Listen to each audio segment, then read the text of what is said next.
Hey everybody, this is Dr. Mounts with All Things Unexplained. So if you're joining us, my intention with this is just kind of remain behind the scenes during the hearing and just take it all in. I'll be in the chat, and then hopefully I'll get a chance to chop this up into the greatest highlights, best pieces, and come back later with sort of the analysis of the greatest hits of the hearing. But it has a lot of potential. Let me know what you think we might see today. If you think anything good is going to happen, anything new is going to come out, we shall see. I'm behind the scenes, though. I'm going to disappear for just a second. This should be interesting. I have high hopes for Shellenberger, what he could reveal with Immaculate Constellation. I have high hopes for Michael Gold, and I have high hopes for Gallaudet, particularly with what he knows about USOs and encounters between our submarines and unidentified submerged objects. Now, will any of that stuff come out in open session? I don't know. I'm a little worried it's all going to be in closed session. We may hear a lot of this again. Let's see. So some of that, I think, sir, we'll save for closed session. We may hear a lot of that. We'll see. But please say hello. Let me know you're here. And I'll be commenting. I'm going to hop off for right now.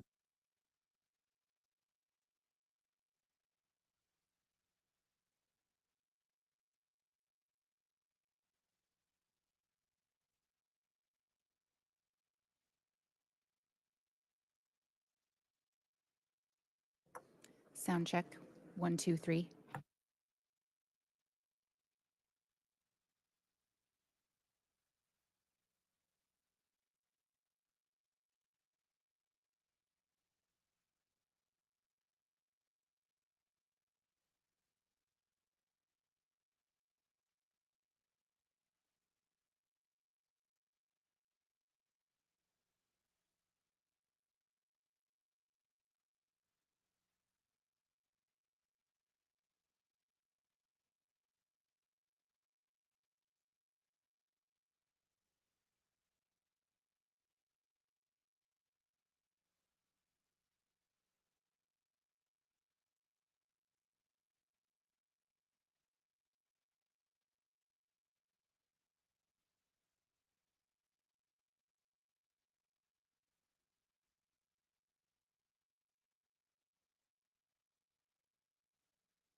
Good morning.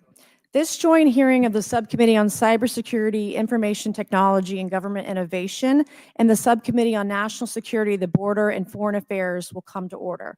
Good morning and welcome, everyone. Without objection, the chair may declare a recess at any time, and I recognize myself for the purpose of making an opening statement right now. Good morning and welcome to today's historic hearing, which I'm co-chairing with Mr. Grothman, whose subcommittee held an important hearing on this topic last year. I want to thank my colleagues on the Oversight Committee, including Mr. Burchett, Mr. Burleson, Ms. Luna, Mr. Moskowitz, Mr. Garcia, for their relentless drive to get answers on UAPs. They've been steadfast in demanding transparency on the sightings reported by military pilots and armed forces. Their commitment to digging for the truth is exactly what this country needs to cut through the secrecy surrounding this issue. And many high-ranking individuals in the military and intelligence communities believe UAPs demand greater attention, and thus the purpose for this hearing today. Former National Security Advisor H.R. McMaster said on Bill Maher's program that, quote, there are phenomena that have been witnessed by multiple people that are just inexplicable by the science available to us. Army Colonel Carl Nell, a member of the federal government UAP task force, said at a conference this past May that non-human intelligence exists. Non-human intelligence has been interacting with humanity. This interaction is not new, and it's been ongoing, and there are unelected people in the government that are aware of that. But UAPs remain a controversial topic. I'm not going to name names, but there are certain individuals who didn't want this hearing to happen because they feared what might be disclosed. But we stood firm. No amount of outside pressure would ever keep me from pursuing a subject to ground, come hell or high water. On that score, I want to thank our witnesses for being here. We have before us a panel of individuals accomplished in the military, in civilian government, in science, and in journalism. Some of the testimony you will hear them deliver today does not reflect well on influential individuals and agencies within the U.S. federal government and perhaps some of our contractors. It's never easy to present such information publicly. So I appreciate our witnesses voluntarily agreeing to being here today. This hearing is intended to help Congress and the American people to learn the extent of the programs and activities our government has engaged in with respect to UAPs and what knowledge it has yielded. This includes, of course, any knowledge of extraterrestrial life or technology of non-human origin. If government-funded research on UAPs has not yielded any useful knowledge, we also need to know those facts. Taxpayers deserve to know how much has it been invested, how much has been spent. They shouldn't be kept in the dark to spare the Pentagon a little bit of embarrassment. The reality is, despite their enormous taxpayer-funded budgets, the transparency of the Defense Department and the intelligence community have long been abysmal. The Pentagon has failed 6 consecutive audits. In fact, it's never actually passed one. Adding to this is a runaway overclassification of documents and materials, a reluctance to declassify materials when appropriate, and at times an outright refusal to share critical information with Congress. In short, it's not a track record that instills trust. So Congress has tried in recent years to lift the veil and find out if information about UAPs is being withheld, not only from the American public, but also from their elected representatives in Congress. Part of the transparency effort was legislation created in the Pentagon, the All-Domain Anomaly Resolution Office, or AARO, but the new office is struggling to get its footing. A recent statutorily required report from AARO, intended to illuminate the government's historic assessment of UAPs, was heavily criticized by those seeking UAP transparency. The report has stoked suspicions AARO is unable, or perhaps unwilling, to bring forward the truth about the government's activities concerning UAPs. I'm disturbed that AARO itself lacks transparency. Even its budget is kept from the public. So if there is no there, then why are we spending money on it, and by how much? why the secrecy? If it's really no big deal and there's nothing there, why hide it from the American people? Because I'm not a mathematician, but I can tell you that doesn't add up. I expect some of our witnesses to share their views on that Arrow report. We will also hear from the witnesses today allegations of UAP-related misinformation and disinformation by government officials, of which they are personally aware and directly experienced. And we will hear testimony today concerning recent revelations about a purportedly secret UAP program whose existence and findings may have been improperly withheld from Congress. But before we get to the witnesses, we're going to have a few more opening statements from our colleagues. And one thing I wanted to add at the end of my closing statement is there is a document that will be entered into the congressional record today. Mr. Tim Burchett from Tennessee has this document, and we just distributed it to every member up here on the dais of this document. But this is going to be the original document from the Pentagon about Immaculate Constellation that Michael Shellenberger delivered to Congress today. So thank you, Mr. Shellenberger, for this information. We are all reading it in real time now, and Mr. Burchett will enter it into the record. But 12 pages about this unacknowledged special access program that your government says does not exist. So with that, I would acknowledge my colleagues, Mr. Garcia. I want to say, first of all, to Mr. Connolly, who cannot be here today, the ranking member on my subcommittee on cybersecurity, I want to say that I was greatly saddened to hear about the recent news of Mr. Connolly's cancer diagnosis. And I want to convey to him and to all of our colleagues, we wish our very best to you and a full and speedy recovery. And with that, I would acknowledge Mr. Garcia for 5 minutes. Thank you. Thank you very much, Chairwoman. And I want to thank the Chairwoman and the Chairman both for their continued support and really treating this this discussion and these hearings in a way that's bipartisan. I think one thing that's very important for all of us that are interested in the conversation around UAPs is that this is an area that both Republicans and Democrats, where we may disagree in a lot of other spaces, this is an area where bipartisanship is really important. And in fact, I would add it's critical that we all continue to work together in a way that moves forward with the truth and important disclosure. So we're here to have a bipartisan and serious conversation, I believe, about our national security. We should always ground these conversations in facts, evidence, and the data in front of us. I want to note that we have our witnesses here. I want to thank you all for being here, and note that also amongst you have folks that have also served us in our military. And I know that for many of you, this has been a difficult process, but I'm very grateful to have you with us today, and thank you for joining us. I also want to note that today's hearing builds on a quite, I think, also historic public hearing that we had many months ago that Mr. Grothman and others helped lead in this very same hearing room, where I believe we began a really important public conversation about UAPs. And so I want to thank him for that, and I especially want to thank Chairwoman Mays for her continued advocacy on this topic. I also want to start with some facts. We know that there are objects or phenomena observed in our airspace, as our witnesses will testify, and also possibly in our oceans. In many cases, we don't know what they are, and this is, of course, why we're discussing UAPs.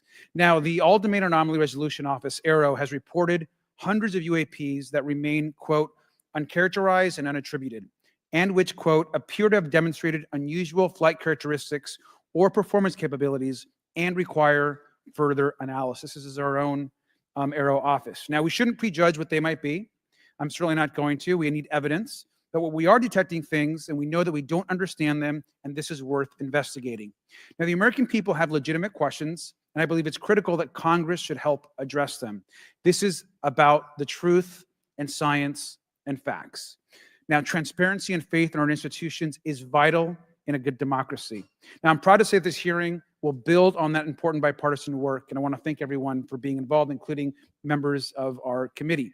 Now, in our last hearing in July, we heard testimony that a significant number of pilots of major airlines have witnessed UAPs as well, but have no real confidential way of reporting them to the government. We heard that commercial pilots who encounter UAPs may be hesitant to speak openly due to stigma or fear of retaliation. We also know that AARO has reported that, and I want to quote, that most reports still reflect a bias towards restricted military airspace, a result of reporting from military personnel and sensors present in such areas. And so the lack of ability for civilian pilots raises real safety concerns, and limits our ability to understand UAPs. This is a particular piece of this conversation that I am very interested in. Now, our last hearing inspired us to introduce the Safe Airspace for Americans Act, joined by Chairman Grothwin, Chairwoman Mace, and a bipartisan group of co-sponsors. I see some of our leaders from Safe Airspace for Americans Act here, and that would create a safe reporting for UAP process, which we want to continue to do. Now, members of both parties and senior officials in multiple administrations have now taken an interest in this issue. Mainstream media, in many cases, are beginning to take more of an interest in this issue, and we should all be proud to carry that work and build confidence for the American people. I believe we can always be more transparent. To me, this hearing and others are simply about the truth and getting to the facts of what these UAPs actually are. It's very important that we show that Democrats and Republicans in Congress can work together to cut through misinformation and look for a serious and thoughtful way to have the discussion in public. Many of us have also called for additional public hearings to discuss UAPs.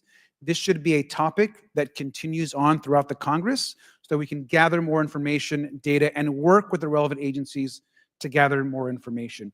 Finally, just want to add that those that are here on this dais, many of us have participated also in classified briefings as well, and where we have also gained a lot of important, I think, and interesting information, at least I personally have. And so with that information, we want to continue today's hearing, and I thank all of our witnesses for being here. And with that, I'd like to yield back. Thank you, Mr. Garcia. And I'd now like to recognize Mr. Grothman for a 5-minute introduction. Thank you. Good morning. I'd like to thank our witnesses for being here one more time. This is a topic I've been interested in since 8th grade. I'd like to thank Ms. Mace for working with me on this topic and for making this a joint subcommittee hearing.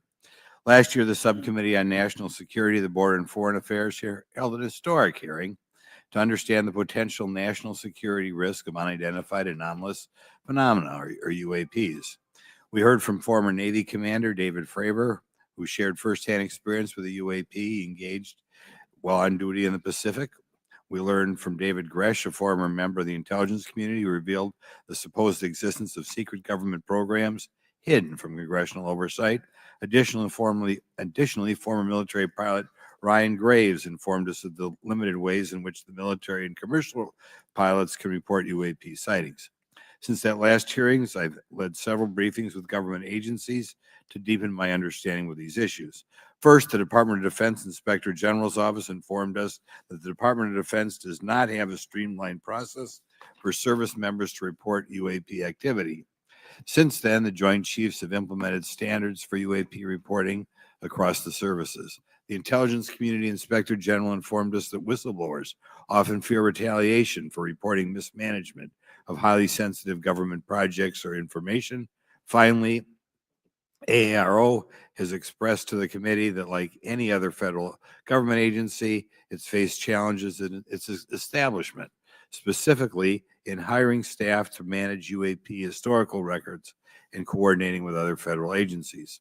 Well, these agencies have been helpful to us in understanding the challenges that come from collecting UAP data. None of them have been able to substantiate the claims made at this hearing last year by David Grush. Despite our committee members endlessly questioning these agencies inside and outside of a SCIF. I hope our witnesses today will be able to provide evidence and content that is worthwhile to our pursuits of eliminating government waste and increasing transparency. To help alleviate some of the roadblocks, I'm supportive of measures that were included in last year's National Defense Authorization Act to increase transparency and improve record-keeping measures when it comes to UAPs. But I believe there's still more work to go. I co-led the Safe Airspace for Americans Act with Ranking Member Garcia, which requires the Federal Aviation Administration to develop procedures to collect UAP data from civilian aviators. I look forward to working with members of Congress to see that this legislation and other UAP legislation crosses the finish line. I'm deeply alarmed by the reporting of the massive drone swarm that flew over Langley Air Force Base in Virginia last December. Langley is the home of the 1st Fighter Wing, which maintains half of the F-22s in the U.S. Air Force inventory. Reports of this incident indicate these drones were roughly 20 feet long, flying more than 100 miles an hour at an altitude of over 3,000 feet. yet the origin of these drones and their operators remains a mystery. This incident and other sightings near sensitive military installations highlights the complexity of the UAP challenge facing our intelligence, defense, and homeland security committees. Whether these phenomena are the result of foreign adversaries developing advanced technologies or something else entirely, we must take them seriously, investigate them thoroughly, and assess their implications on national defense. The repeated UAP sightings around sensitive military sites underscores the need for innovative defensive strategies beyond traditional measures. They also highlight the urgent need for updated policies to address emerging threats as well as more effective interagency cooperation and intelligence sharing. However, none of this is going to be possible without transparency. For far too long, critical information about UAPs has been either classified or ignored, leaving the American public and key congressmen without clarity needed to make informed decisions. Declassifying reports and fostering a more open dialogue about UAPs will not only increase the public trust, but also encourage collaboration between government, the scientific community, and our allies. Quite frankly, there's been things that have been kept secret that is, I think, old enough that there is no reason it shouldn't be released, regardless of any so-called, private information. A transparent approach will allow us to share insights, identify patterns, and develop new strategic defenses. As we continue to investigate these phenomena, we must do so with a mindset of protecting our country, advancing scientific discovery, and upholding the trust of the American people, who right now I don't think have trust, and it's just obvious. I don't have trust. We cannot shy away from the unknown, especially when the stakes are so high. I look forward to discussing these matters with the witnesses today. I'm hopeful we can learn from the testimony and come out of this hearing with actionable ideas to advance UAP transparency. Actually, the idea is just to say, in my mind, go back 15 years and everything has to be released. I'm hopeful that we can learn from their testimony and come out of this hearing. And with that, I yield back. Thank you. I'll now recognize Mr. Moskowitz for a 5-minute introduction. Thank you, Chairwoman. Good morning, everyone. I first want to thank the chairs and ranking members for holding the hearing today on this topic and again having a second hearing. I want to thank the witnesses for coming forward today to share your expertise on UAPs and the need to build trust through transparency. But first, I want to mention, you might be wondering why Chairman Comer has allowed me to be a ranking member today, but it's really only because our dear friend Jerry Connolly is not here. As Chairwoman Mace mentioned, he was diagnosed with esophageal cancer, and all of us on this committee know Jerry, and he's a fighter, and we're praying for him and hoping for his speedy recovery. So today's hearing marks this committee's second meeting dedicated to UAP transparency. I was pleased, as I know all of us are, on the bipartisanship that existed in last year's hearing, and even though we can't talk about what happens in the classified settings, the bipartisanship that has existed in those settings with the questions members have asked. Last year's hearing was a great example of open dialogue about UAPs, and we must remain committed to sharing information with the American people. And I think you see that commitment based on the people here and the commitment across the political spectrum. I personally have worked with multiple members of this committee, but I want to particularly thank Congressman Burchett, Mace, Luna, and Garcia for working on bipartisan pieces of legislation. In recent years, Congress has taken numerous bipartisan steps towards greater transparency. In 2022, in the NDAA, we created the All-Domain Anomaly Resolution Office to investigate unidentified flying objects. Following Aero, along with ODNI, released an unclassified report on UAP sightings. Of the 366 sightings included in the report, 171 remain uncharacterized, with some of these appearing to have demonstrated unusual flight characteristics or performance capabilities. That's a nice way of saying we don't want to tell you what they are. In March, Aero revealed a report on the historical record of U.S. government involvement with UAPs, which covered investigatory efforts going back from 1945 to the present day. Earlier this year, I joined Congressman Burchett to introduce the UAP Transparency Act, which would require the declassification of all documents related to UAPs with many other members of this committee.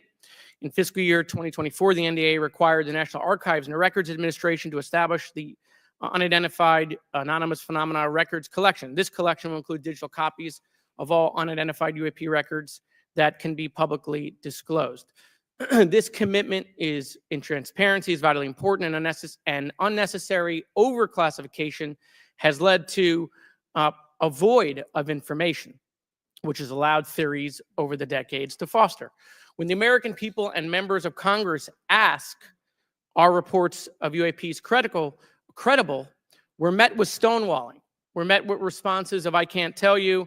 And in fact, we're met with people not wanting us to have hearings. We're met with people not wanting us to ask you questions. In fact, many of us were told not to ask some of you certain questions on certain topics. In a time of heightened distrust of our government institutions, I believe more transparency is not only needed, but is possible. And obviously, we can respect national security limits, but we also have to provide our constituents with the information and oversight that they have tasked us for. As part of this, government agencies must maintain open lines of communication with members of Congress. And there are regular questions that Americans have. What are UAPs? Are they real? Are they ours? How has this technology been developed? How do they get funded? Right? And now we've seen this has gone from a long time ago where you could discredit people because it's some guy living in a Winnebago. You're able to see people now. These are pilots. These are military. These are folks with serious backgrounds. This has changed the face of this because now we have video. People will have questions. We know there are advanced technology programs. Almost 15 years ago, one of those came out of Area 51 to go after Osama bin Laden. And the only reason we know about that is because one of those helicopters was downed. Americans have questions about whistleblowers who have come forward to talk about retribution. And so I want to thank everyone for being involved today on trying to get more transparency. This has been bipartisan, bicameral. And as we get into a new administration, the president-elect has talked about opportunities to declassify information on UAPs, and I hope he lives up to that promise. And with that, I yield back. Okay, thank you, Mr. Moskowitz. And I would now, committee staff asked me to go ahead and I will do it, to enter into the congressional record this 12-page document that Michael Shellenberger brought today that describes the Immaculate Constellation government program. So we will do that now. Every member up here has a copy of it. The first section talks about the unacknowledged special access program called Immaculate Constellation. And the second section about USG imagery intelligence. And Representative Luna just told me if I say Immaculate Constellation, I'll be on some list, maybe a FISA warrant. So come at me, bro, I guess. But without objection, entered in the record. All right, so next we will introduce our witnesses for today's hearing. Thank you so much for being here. Our first witness is retired Rear Admiral Tim Gallaudet, who retired from the U.S. Navy and is now the Chief Executive Officer at Ocean STL Consulting. Our second witness is Mr. Lou Elizondo, a former Department of Defense official and author of a recent bestseller book about UAPs. Our third witness is Mr. Michael Shellenberger, founder of the newsletter Public and author of a recent journalistic piece about special access programs, including one widely identified as Immaculate Constellation. I swear the staff wants me on a list. Okay. And our last witness today is Mr. Michael Gold, a former NASA official who is also a member of the NASA UAP Independent Study Team. Welcome, everyone. We are pleased to have you today. Pursuant to Committee Rule 9G, the witnesses will please stand and raise your right hands. This is where it gets real. Do you solemnly swear to affirm that the testimony that you are about to give is the truth, the whole truth, and nothing but the truth, so help you God?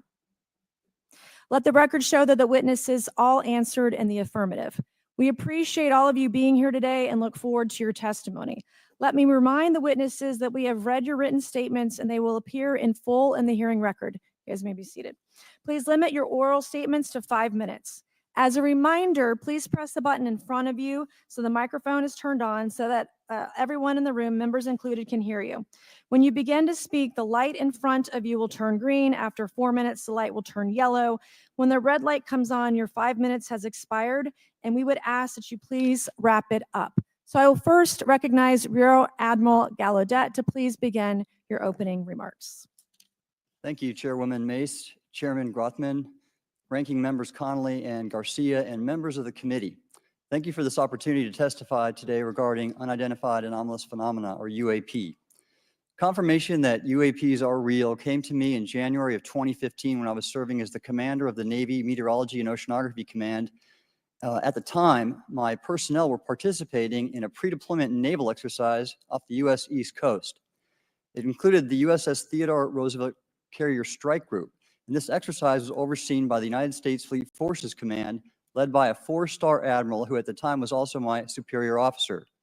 During this exercise, I received an email on Navy's secure network from the operations officer of U.S. Fleet Forces Command.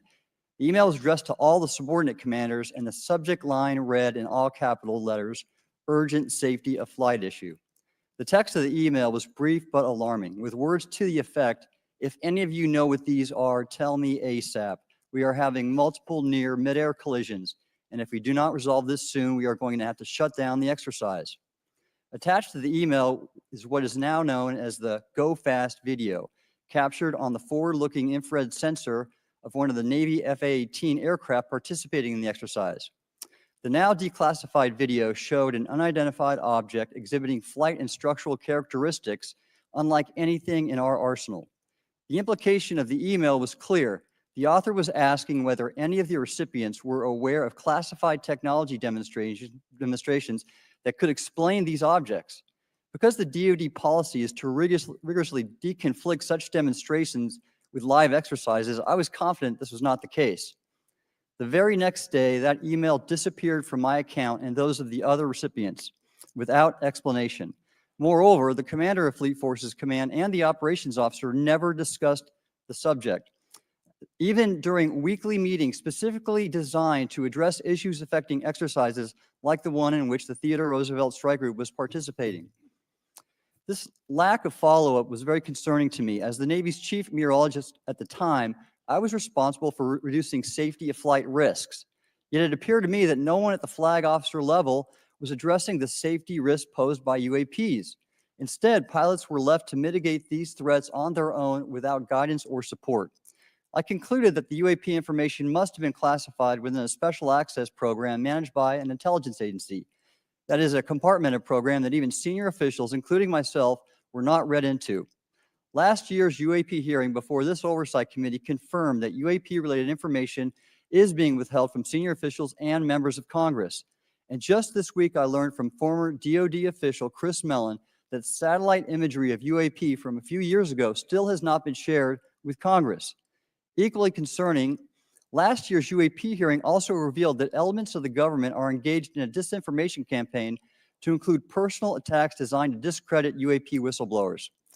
Having never signed a non-disclosure agreement regarding UAPs, and now as a private citizen, I've become an advocate for greater UAP transparency from the government. The continued overclassification surrounding UAPs has not only hindered our ability to effectively address these phenomena, but has also eroded trust in our institutions. While I applaud previous bipartisan legislation passed by Congress concerning UAPs, a more comprehensive approach is needed to address the broader implication of UAP on public safety and national security, as well as the socioeconomic opportunities that open UAP research could unlock. Therefore, I recommend Congress take the following action, which I believe will receive bipartisan support. First, establish robust oversight of the executive branch's management of UAP information by directing key officials, beginning with the director of the DoD's All-Domain Anomaly Resolution Office, to provide comprehensive briefings on what the government knows about UAP and does not know. Two, enact the provisions of the UAP Disclosure Act that establish a UAP Records Review Board to ensure independent oversight, transparency, and accountability in the government's handling of UAP information. And three, strengthen the UAP Disclosure Act and future reauthorizations with provisions that mandate a whole-of-government approach to addressing UAP. In closing, I will share my personal reasons for speaking out on this topic. First, as a former science agency leader, having led the National Oceanic and Atmospheric Administration, I've always sought the truth in human knowledge and thought. Now that we know UAP are interacting with humanity, and these include unidentified submerged objects in the ocean, we should not turn a blind eye, but instead boldly face this new reality and learn from it. Additionally, at a time when leaders in government leave much to be desired, I feel obligated to show moral leadership on this issue of UAP disclosure by validating the credibility of the courageous men and women who have come out as witnesses and whistleblowers to expose the truth. My speaking out has encouraged others to do the same, and it's my hope over time that a number of your constituents will want to know the truth and about UAP, and this number will increase to such an extent that the congressional action I've just recommended will become inevitable. Thank you, and I look forward to your questions. Thank you. I will now recognize Mr. Elizondo for his opening statement. Greetings, Chairwoman Mace, Chairman Grothman, Ranking Members Connolly and Garcia, and members of the committee.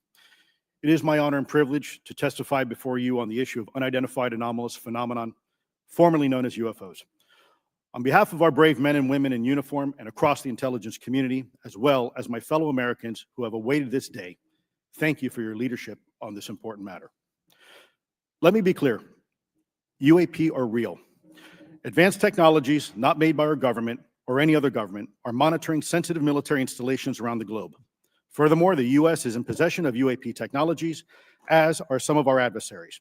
I believe we are in the midst of a multi-decade secretive arms race, one funded by misallocated taxpayer dollars and hidden from our elected representatives and oversight bodies. For many years, I was entrusted with protecting some of our nation's most sensitive programs. In my last position, I managed a special access program on behalf of the White House and the National Security Council. As such, I appreciate the need to protect certain sensitive intelligence and military information. I consider my oath to protect secrets as sacred, and I will always put the safety of the American people first. With that said, I also understand the consequences of excessive secrecy and stovepiping. Nowhere was this more apparent than in the aftermath of 9/11, which many of us remember all too well. I believe that America's greatness depends on three elements. A watchful Congress, B, a responsive executive branch, and C, an informed public. Over the last decade and a half, I learned that certain UAP programs were and are operating without any of these elements. Although much of my government work on the UAP subject still remains classified, excessive secrecy has led to grave misdeeds against loyal civil servants, military personnel, and the public, all to hide the fact that we are not alone in the cosmos. A small cadre within our own government involved in the UAP topic has created a culture of suppression and intimidation that I've personally been victim to, along with many of my former colleagues. This includes unwarranted criminal investigations, harassment, and efforts to destroy one's credibility. Most Americans would be shocked to learn that the Pentagon's very own Public Affairs Office openly employs a professional psychological operations officer as the singular point of contact for any UAP-related inquiries from citizens and the media. This is unacceptable. Many of my former colleagues and I have provided classified testimony to both the Department of Defense and the Intelligence Community Inspector General, and many of us have subsequently been targeted by this cabal with threats to our careers, our security clearances, and even our lives. This is not hyperbole, but a genuine fact, and this is wrong. To fix these problems, I propose three principal actions. First, Congress and the President should create a single point of contact responsible for a whole-of-government approach to the UAP issue. Currently, the White House, CIA, NASA, the Pentagon, Department of Energy, and others play a role, but no one seems to be in charge, leading to unchecked power and corruption. Second, we need a national UAP strategy that will promote transparency and help restore the American public's trust at a time when the public's trust is at an all-time low. This strategy should include a whole-of-government approach, including the academic and scientific communities, the private sector, and our international partners and allies. Third, Congress should create a protected environment so whistleblowers desperate to do the right thing can come forward without fear. As it currently stands, these whistleblowers suffer because of stigma, a code of silence, and concerns about retaliation. These whistleblowers should be encouraged to come forward in ways that protect them against any forms of retaliation. Policies and procedures should ensure that protection, and for those who refuse to cooperate, it is up to the members of this committee and the other lawmakers to wield their subpoena power against hostile witnesses and prevent additional government funding to those UAP efforts that remain hidden from congressional oversight. In closing, we as Americans have never been afraid of a challenge. In fact, we thrive on them, whether it's eradicating polio or going to the moon. We don't run from a challenge, we take it head on. To the incoming administration and Congress, I say to you, we need immediate public transparency. And this hearing is an important step on that journey. If we approach the UAP topic in the same way as we as Americans have met other challenges, we can restore our faith in our government institutions. Together, we can usher in a new era of accountable government and scientific discovery. I believe that we as Americans can handle the truth. And I also believe the world deserves the truth. Thank you, esteemed members of Congress, for your time today. It is profoundly appreciated by many.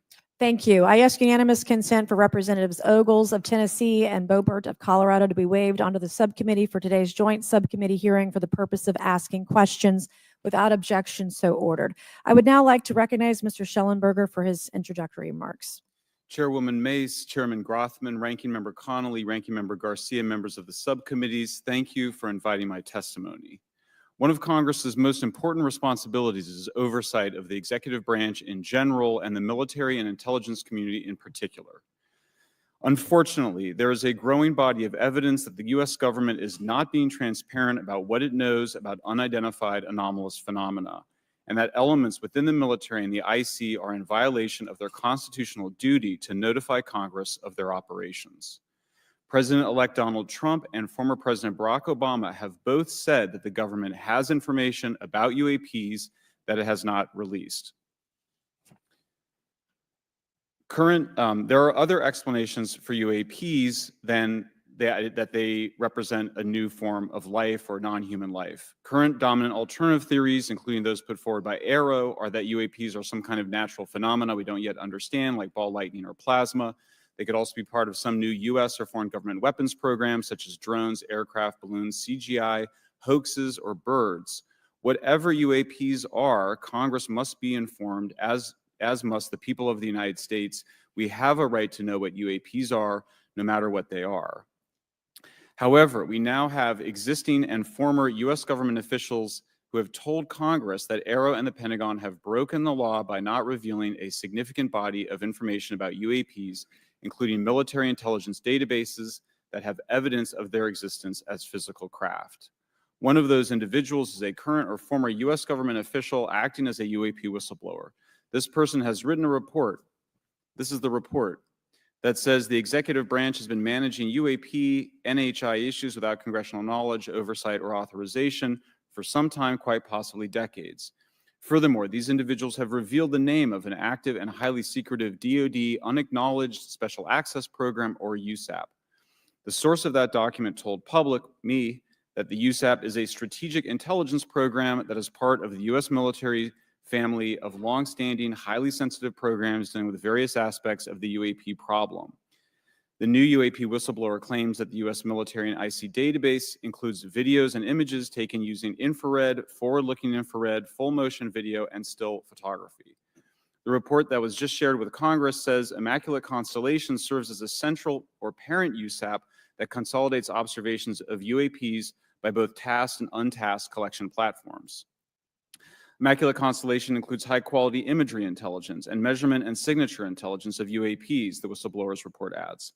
The sources of this intelligence are a blend of directed and incidental collection capabilities, positioned in low Earth orbit, the upper atmosphere, as well as military and civilian aviation altitudes and maritime environments. The report to Congress details in detail various UAPs, including spheres, orbs, disks, saucers, ovals, triangles, boomerang, arrowhead, and irregular organic. The report describes various incidents found in the human intelligence databases. One involved orbs surrounding and forcing an F-22 out of its patrol area. In another incident, the crew of a Navy aircraft carrier watched a small orange-red sphere rapidly descend from a high altitude of 100 to 200 yards directly above the flight deck of the CVN, or aircraft carrier. And since my reporting on this Immaculate Constellation last month, another source came forward who told me that they saw a roughly 13-minute long, high-definition, full-color video of a white orb UAP coming out of the ocean approximately 20 miles off the coast of Kuwait. It was filmed from a helicopter. Then halfway through the video, the person said the orb is joined by another orb that briefly comes into the frame from the left before rapidly moving again out of the frame. The person discovered the video on SIPR, the Secure Internet Protocol Router Network, which the DoD uses to transmit classified information. A leading UAP researcher who utilizes the Freedom of Information Act to find out what the government knows, John Greenwald, told me last year that the US government had been increasingly denying his requests for UAP information. He has been doing FOIA requests for 27 years and has an archive of 3 million pages. The government has for decades denied any interest in UFOs, he told me, but the documents that he has assembled show that behind the scenes, it was a completely different story. Contrary to the hopes of many advocates of transparency, the government has been restricting more information since the leak of 3 UAP videos in 2017. The DoD organization AARO has been labeling many documents with a B7 exemption, which Greenwald says does not make any sense. They're stating that anything AARO does is involved in law enforcement investigation, which allows AARO to not release it. Greenwald says that the DoD has denied the existence of a UAP and ATIP-related records on multiple occasions, only to acknowledge them after an appeal was filed. He added that the Naval Air Systems Command in March 2022 stated they found no additional UAP videos. It seemed strange that they had 3 and only those 3, but other requests had been filed by the Black Vault, that's John Greenwald's group, to seek out more places UAPs might be hiding. Then in September 2022, the Navy admitted that the UAP-related videos and photographs existed, but denied the request in full for their release, saying that the requested videos contain sensitive information that are classified and exempt from disclosure. The DoD will deny things on a Monday and then admit to it on a Friday, said Greenwald. He said the government can and does release videos that protect secret methods of capturing it. They fall back on the sensitive platform excuse a lot, he said. However, the on-screen information can be blurred and scrubbed. The metadata can be removed. I'll show you this example here. This is a presentation from the UATP task force. This is completely absurd. It's nuts, this level of censorship, of redaction on a document. It shows the redaction of how many reports they've collected, for how many years. 2 of the 3 potential explanations are blacked out. The Pentagon, the intelligence community is treating us like children. It's time for us to know the truth about this. I think that we can handle it. Thank you very much. Thank you. I would now like to recognize Mr. Gold for 5 minutes. Thank you, Chairwoman Mace, Chairman Groffman, Ranking Members Connolly and Garcia, Representative Moskowitz, and distinguished members of both subcommittees. I'm grateful to all of you, as well as your intrepid staff, for the opportunity to testify. I would like to begin by discussing courage. Courage is what it takes to tackle this topic, and courage in the face of adversity is what I see in front of me, beside me, and behind me. Per my introduction, I am currently the Chief Growth Officer at Redwire Space and have had several leadership positions at NASA. That being said, I want to be clear that I am speaking exclusively on my own behalf and not for Redwire, NASA, or any other organization. However, I am here today to speak out for science. Science requires data, which should be collected without bias or prejudice. Yet, whenever the topic of UAP arises, those who wish to explore the phenomena are often confronted with resistance and ridicule. For example, members of the NASA UAP Independent Study Team, particularly those in academia, were mocked and even threatened for simply having the temerity to engage in the study of UAP. Our best tool for unlocking the mystery of UAP is science, but we cannot conduct a proper inquiry if the stigma is so overwhelming that just daring to be part of a NASA research team elicits such a vitriolic response. Therefore, one of the most important actions that can be taken relative to exposing the truth of UAP is to combat the stigma. And this is where I believe that NASA can be eminently helpful. The NASA brand is synonymous with hope, optimism, and credibility. If you were to take a walk down the National Mall, you would immediately see the NASA logo on t-shirts, hats, and bumper stickers. Few federal agencies enjoy this kind of popularity. I've never seen anyone wearing an Office of Personnel Management t-shirt, which is why NASA could play such an influential role. Specifically, NASA could, with relatively little cost and effort, host symposia on UAP, or even just participate in existing panels examining the topic.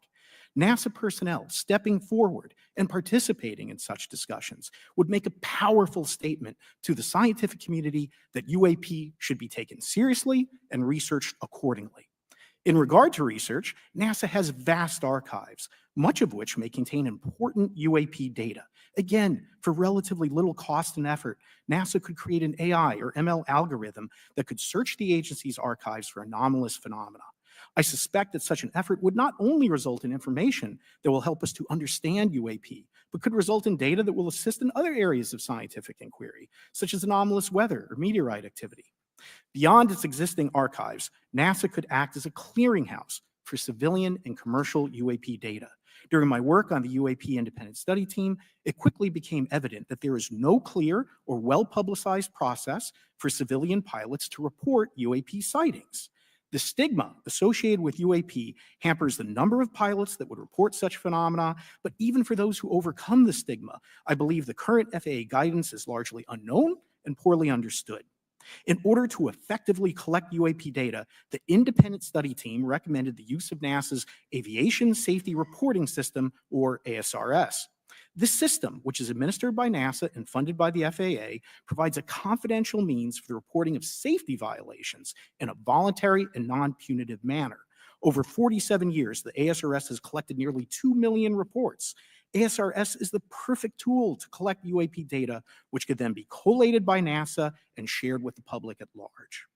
Leveraging ASRS could create a treasure trove of UAP data, potentially hundreds of thousands of reports, supporting this hearing's goal of exposing the truth. And I'm grateful to our two co-chairs and other members who have already incorporated this idea into proposed legislation. At this hearing, and as others have demonstrated, the UAP issue is justifiably dominated by national security and defense. However, I would urge the subcommittees to keep in mind the numerous ways that NASA and the FAA, as well as commercial activities in the air, in space, and in the water, can generate a massive amount of invaluable data on anomalous phenomena. I cannot help but be excited by the potential for such an endeavor, since scientific discovery is driven by anomalies. It's the existence and study of anomalies that led to the theory of relativity, quantum mechanics, and nearly all of humanity's scientific breakthroughs. This is why the study of UAPs should be embraced, since whatever is occurring, the chance to garner new knowledge should never be ignored. We must be thorough in collecting information, fearless in making conclusions, and open to following the data, no matter how mundane or extraordinary the results may be. I began this testimony by praising the Joint Subcommittee members for their courage, and I will end by echoing that sentiment. As the saying goes, the truth is out there. We just need to be bold enough and brave enough to face it. Thank you. Thank you. Thank you all. I will now recognize myself for 5 minutes of questioning. I have a lot of questions and I have a lot of witnesses. So I would just ask if it's yes or no to please just tell me yes or no. If it requires more than that, be very succinct, because I would like to go down the line and ask as many questions as possible. So for the Admiral this morning first, former DoD official Chris Mellon reached out to you about satellite imagery from 2017 that depicts a UAP. What were the dates in 2017 when this occurred? I can't share with you the details, ma'am, but I can do it in a closed setting, and I can also tell you the agency that wrote a report on it.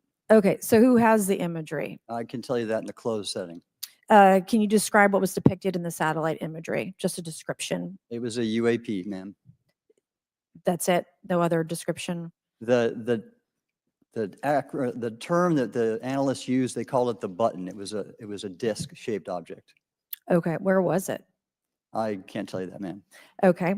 All right. Okay, Mr. Elizondo, you state in your testimony that, quote, advanced technologies not by our government or any other government are monitoring sensitive military installations around the globe, end quote. If these technologies are not made by any government, who's making them? Private companies, or are you implying they are crafted by a non-human intelligence? Well, ma'am, that's precisely why we're here. The problem is that, temporally speaking, over decades, not just the last 10 years, to put this in perspective, when Are these private companies you're implying, or is this non-human intelligence? it may be both. Okay. When it comes to Blue Force Technologies, I would not be able to discuss that, Okay. ma'am, Are you read into secret UAP crash retrieval programs?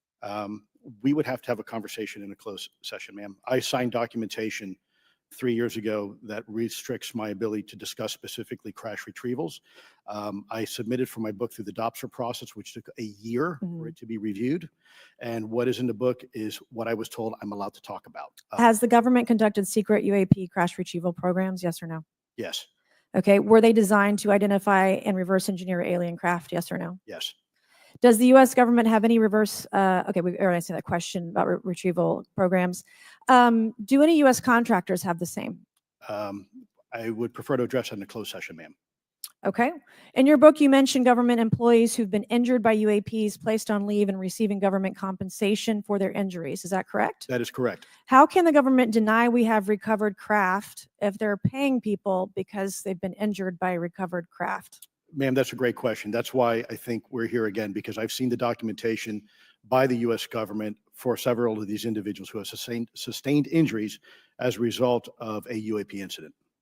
It's a crazy idea, right? The hypocrisy and the logic. Okay, Mr. Shellenberger, I'm going to say it again to be very clear. Immaculate Constellation.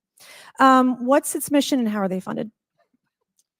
Its mission is to, as I stated, its mission is to, it's an unacknowledged special access program. Its mission is to document UAPs. Okay, and do you, for your story and your report, do you have more than one credible source? I do. Sourcing, okay. I do. And then why do you believe your sources to be credible? How do you judge the veracity of the documentation you've been provided about this program? I checked the sources and they are who they say they are. They are current or former government officials. I wanted to also add that I did not specify that they were Defense Department employees. I didn't specify the agency nor the gender. Would they have included non-government employees, people that aren't employed by the government?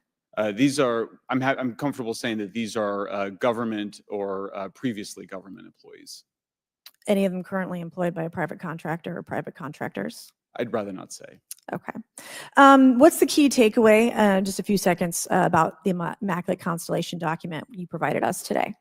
I think that what the American people need to know is that the U.S. military and intelligence community are sitting on a huge amount of visual and other information, still photos, video photos, other sensor information, and they have for a very long time. And it's not those fuzzy photos and videos that we've been given. There's very clear High res. images, high resolution. How many visuals, graphics, videos, photos? I mean, I've been told hundreds, maybe thousands. I mean, I also wanted to say, because there was some conversation around concern around the revealing of these materials, revealing the source collections, but some of these are shot from helicopters using normal videos of oceans. I just think that's absurd that somehow you're going to be revealing some secret U.S. technology by revealing that you've photographed orbs off the coast of Kuwait. Okay, thank you. I have 8 seconds. Mr. Gold, did the NASA independent study team get briefed on what you call OSAP? Very quickly.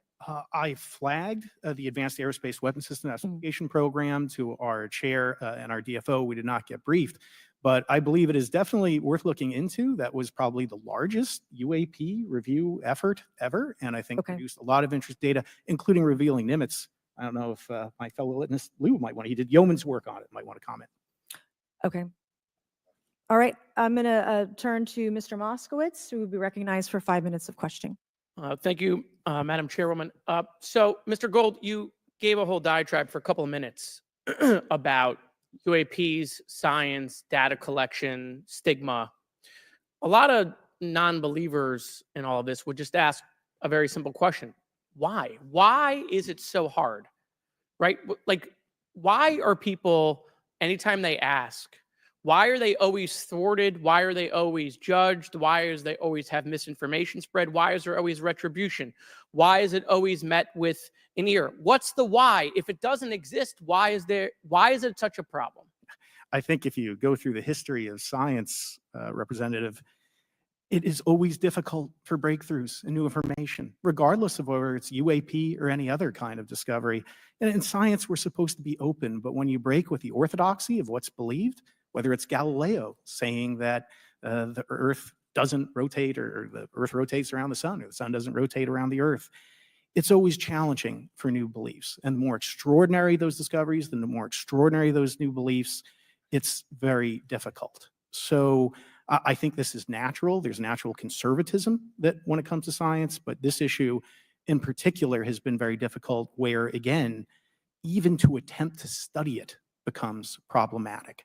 But every hearing like this, every news report, every video, documentaries. I was privileged to be part of something Dan Fair is putting together. I think many of us have interviewed for it, documentary over 30 different government officials.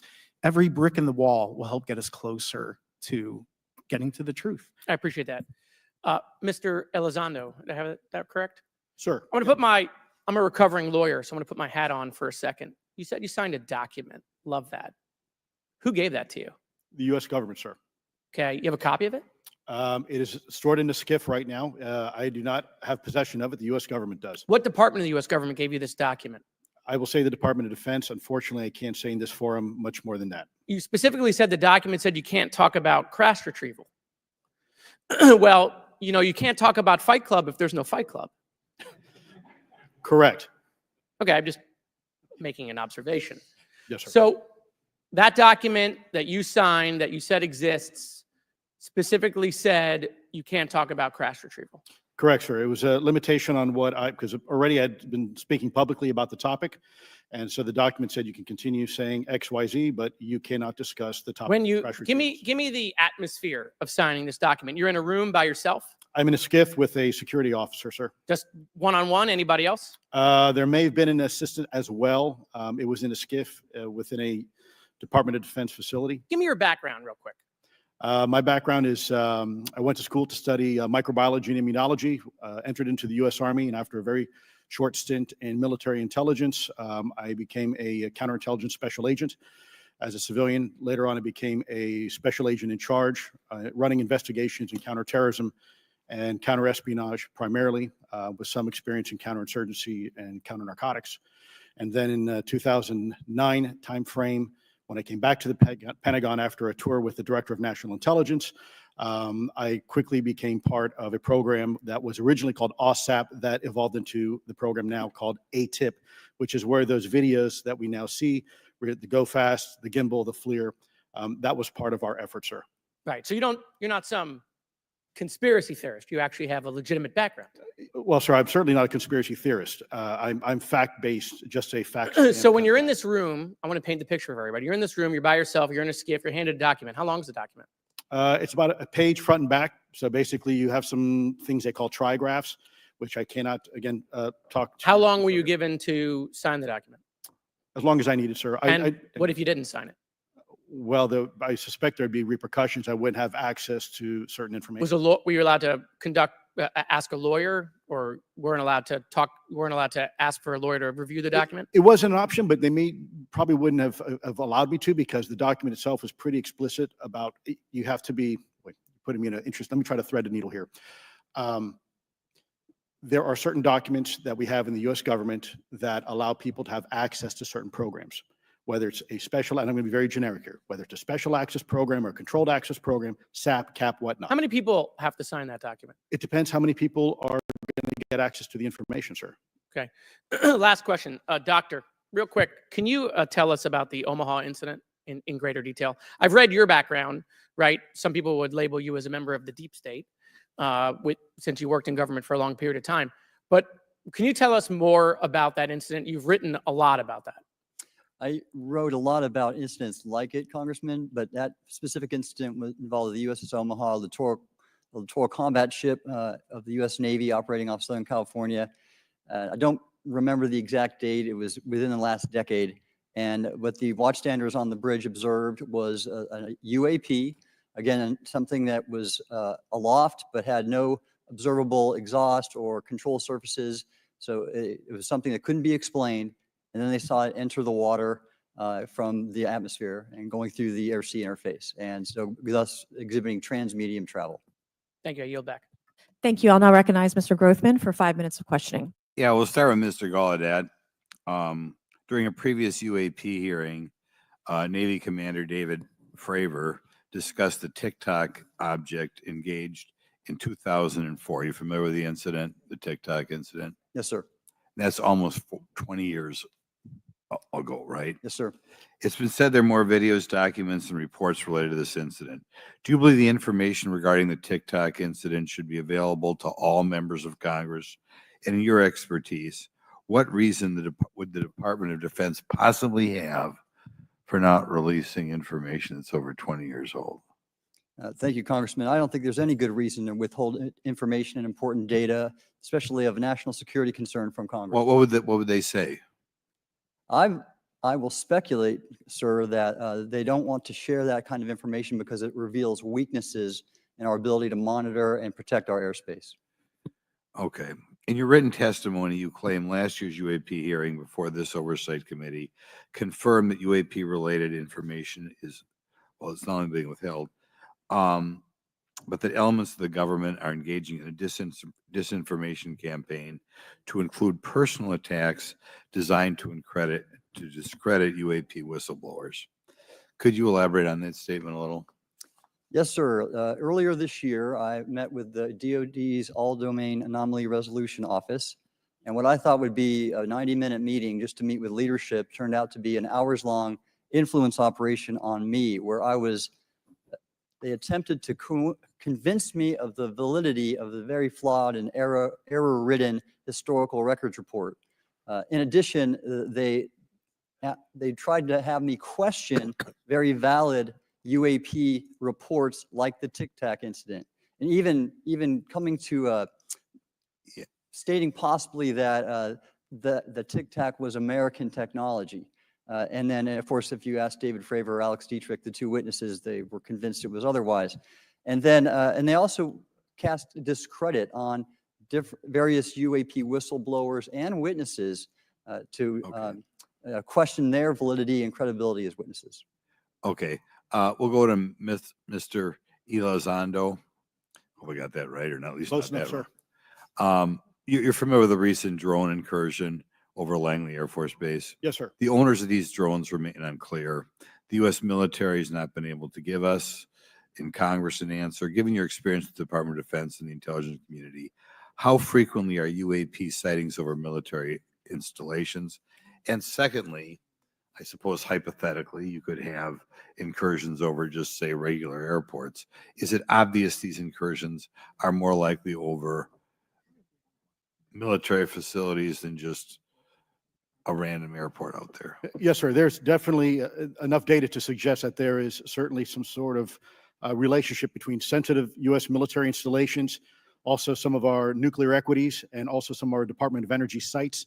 There is a long historical record that some of your colleagues may have documentation that demonstrates this. This is not a new trend. This has been going on for decades, and that information has been obfuscated, unfortunately, from folks like you in this committee. And I think that's problematic because ultimately, at the end of the day, we have a significant situation here. We have something that can enter into U.S. airspace completely with no attribution. And how long has this been going on?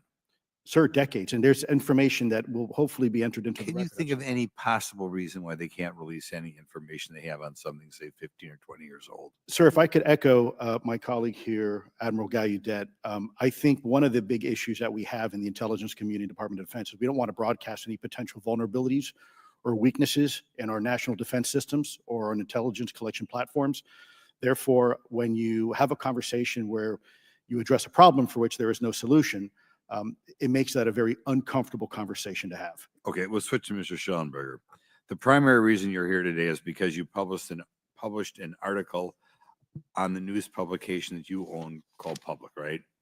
Alleging that a new unnamed government whistleblower has come forward asserting that a highly classified program exists dedicated to recovery and reverse engineering of UAP technologies.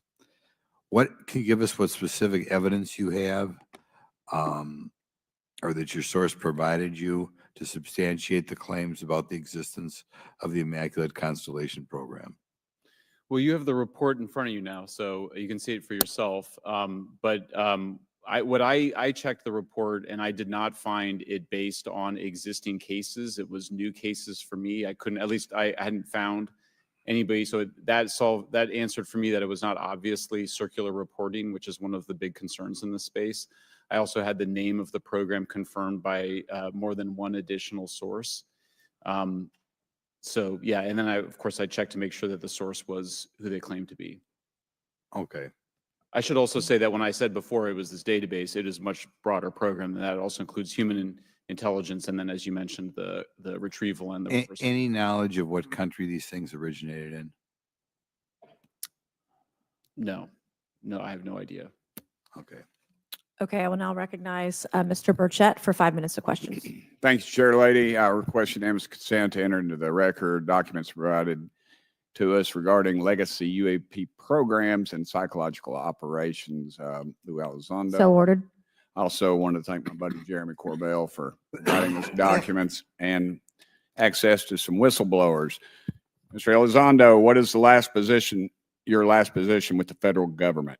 Sir, I was the Director of National Program Special Management Staff, managing a White House Special Access Program on behalf of the National Security Council.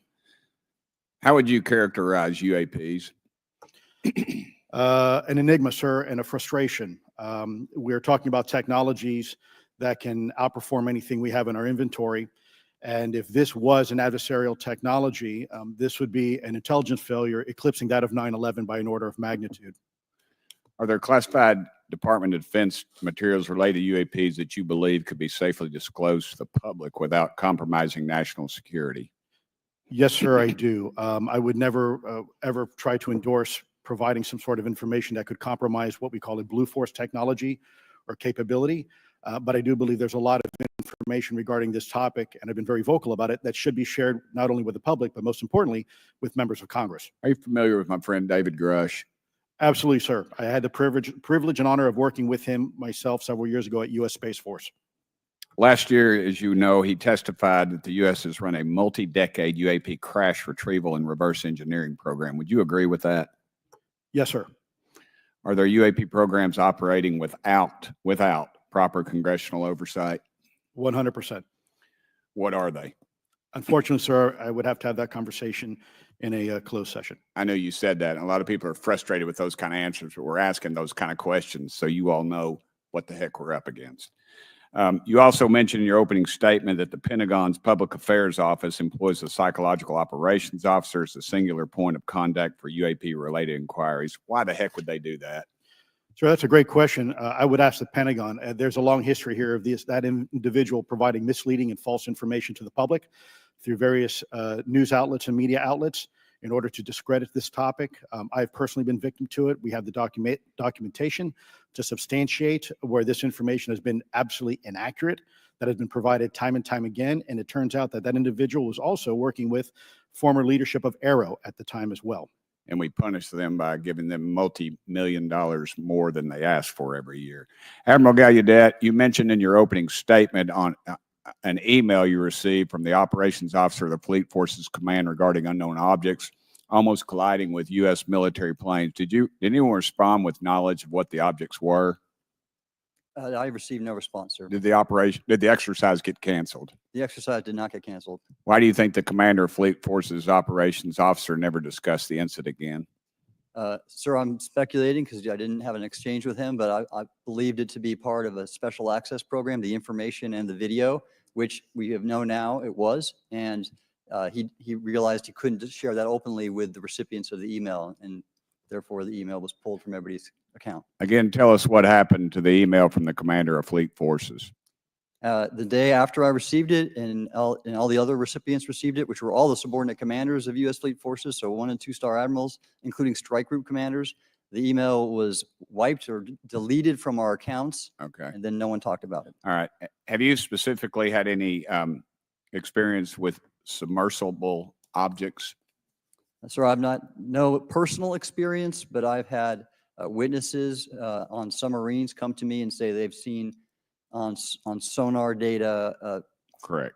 Okay. Yeah. How would USOs. how would you characterize those, and how do they move? The one instance that was revealed to me was in the 80s on a nuclear-powered submarine, a ballistic missile submarine, that the object exhibited the characteristics of a Russian torpedo in terms of its speed of movement and closing rate with the submarine, and then it slowed and followed the submarine slowly in its wake, for a period of minutes and then rapidly exited the scene. And nothing that we know of and technology-wise could replicate that. And the speed of these objects was faster than anything that we have or anybody else has that would be manned. Is that correct? It was on the order of a Underwater. torpedo. So Yes, sir. Yes, sir. But as it exited, Well, I don't Characterize- exactly know how fast a torpedo is, but I expect it does better than my old outboard Scott Atwater. So I'll take that as a yes. Yes, sir. Okay. Have you experienced any experience with the All Domain Anomaly Resolution Office, ARROW? Yes, Congressman, as I mentioned previously, I have met with them. Okay. You heard Mr. Elizondo describe psychological operations for those contacting the Department of Defense about UAPs. You mentioned a similar influence operation by ARROW. Why are federal agencies invested in running information operations about UAPs if they do not exist? Yes, sir. But I'll make a statement on ARROW's behalf. They have new leadership. The office has reached out to me to meet again, and I take that as a good faith effort, and we'll see where that goes. Thank you, Chair Lady. I've run over. Thank you. Thank you, Mr. Tennessee. I would now like to recognize Mr. Higgins. You're the king of Tennessee. Mr. Higgins, you're recognized for 5 minutes of questions. Thank you, Madam Chair. Mr. Elizondo, Mr. Shellenberger notes in the report that we've been given for this hearing. I believe, Mr. Shellenberger, let me shift you with the author of this report. I'm sorry, sir, I'm not the author Mr. of, Shellenberger, were you the author of this report? No, I There's was not. name on it. No, Do you know the author? I do. You do. And how would you estimate that madam or gentleman, the author? The person is a current or former U.S. government employee. And it states here that this is the public version of the author's report. Yes. So where might one find the non-public version of the author's report? I don't know the answer to that. Would that be with the Department of Defense? I don't know. But you do know the author. I do. You know what the author's sources were? The author's sources are described in the report. These databases, the Immaculate Constellation. Right, but you expressed some confidence in the sources I would. earlier in I do. testimony. You expressed confidence. So do you know those sources? I do. Are they within the Department of Defense? I can't say. You can't say or you won't say? I won't say Okay, why not? because I protect my sources, and I think the But reason. you're not naming them. It's a big department, but many of us on my side of the aisle would say it's far too big. So you're talking about the Department of Defense, sources from within the Department of Defense? I'm not willing to reduce the Okay. potential universe of where my sources might be. Okay, moving on. In this report, Mr. Elizondo, for reference, several types of allegedly alien craft or possibly alien craft or unknown aerial phenomena, what we used to call UFOs, are described. Spheres and orbs, discs and saucers, oval or tic-tac, triangular shape, boomerang and arrowhead, and irregular or organic. Mr. Elizondo, does that summarize to you the types of craft that we're discussing today? sir, that is a general morphology, historically speaking, of many Okay, UAP. so those descriptions are very different craft. Is it your assessment that they would come of different origins? It's possible, but it's also could be in sense a matter of utility. And let me just state for the record, I never read the report that or the article that Mr. Shellenberger put out. The reason That's a is, good point. We're just referencing it yes, sir. for descriptive purposes for the American people. Mr. Shellenberger, in this report, it's striking to me that regarding the descriptions of experiences with these various craft, several of them include biological effects and several do not. Are you familiar with what I'm talking about? Yes.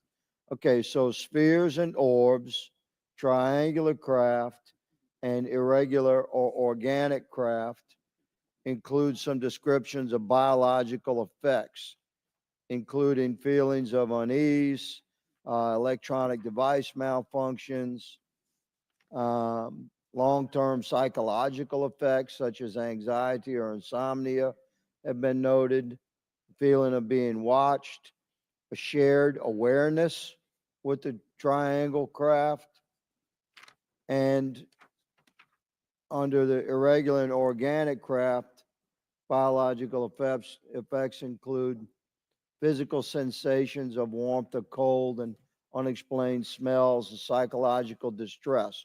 So these are very specific descriptions of the reactions of human beings, which allegedly have been noted from a study here, a report.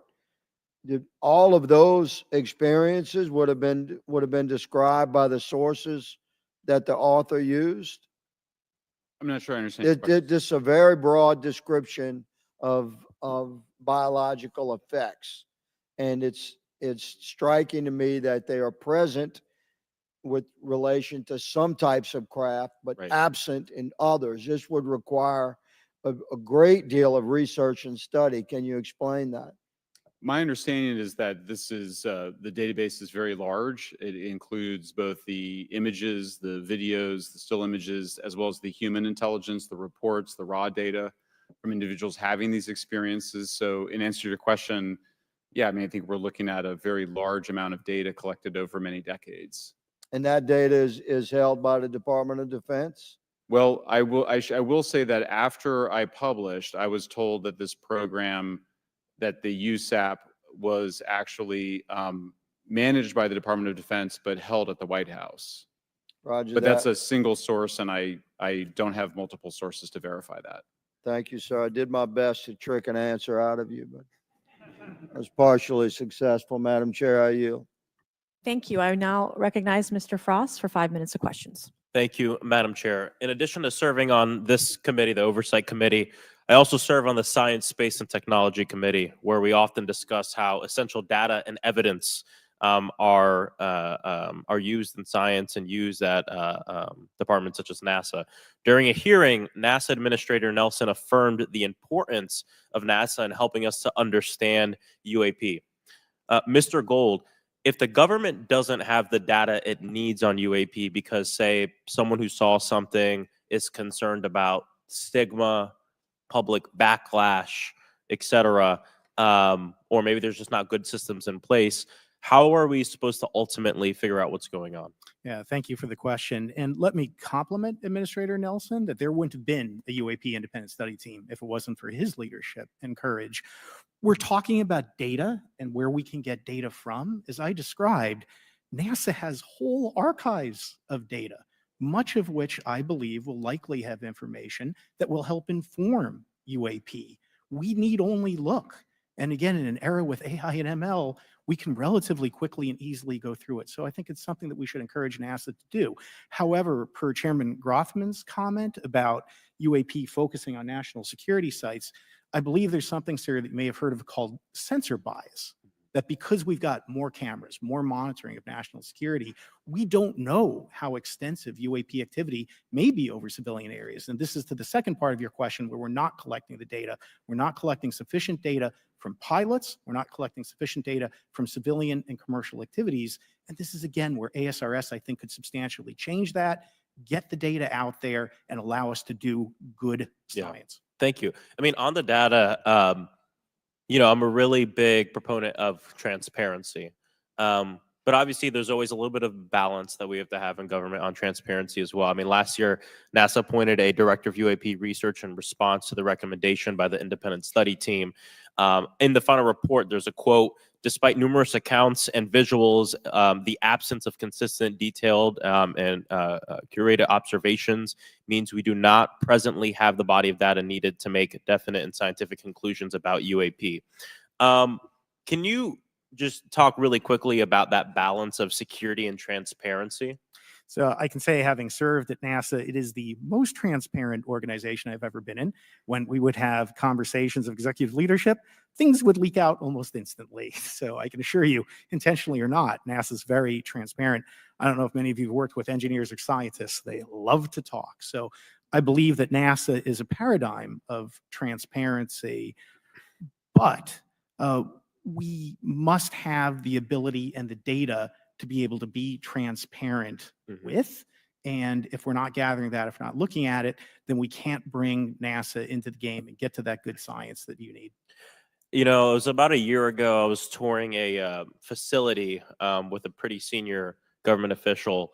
We went by a certain hangar and they said, yeah, that's, you know, a company leases that out. We don't really know what's going on in there.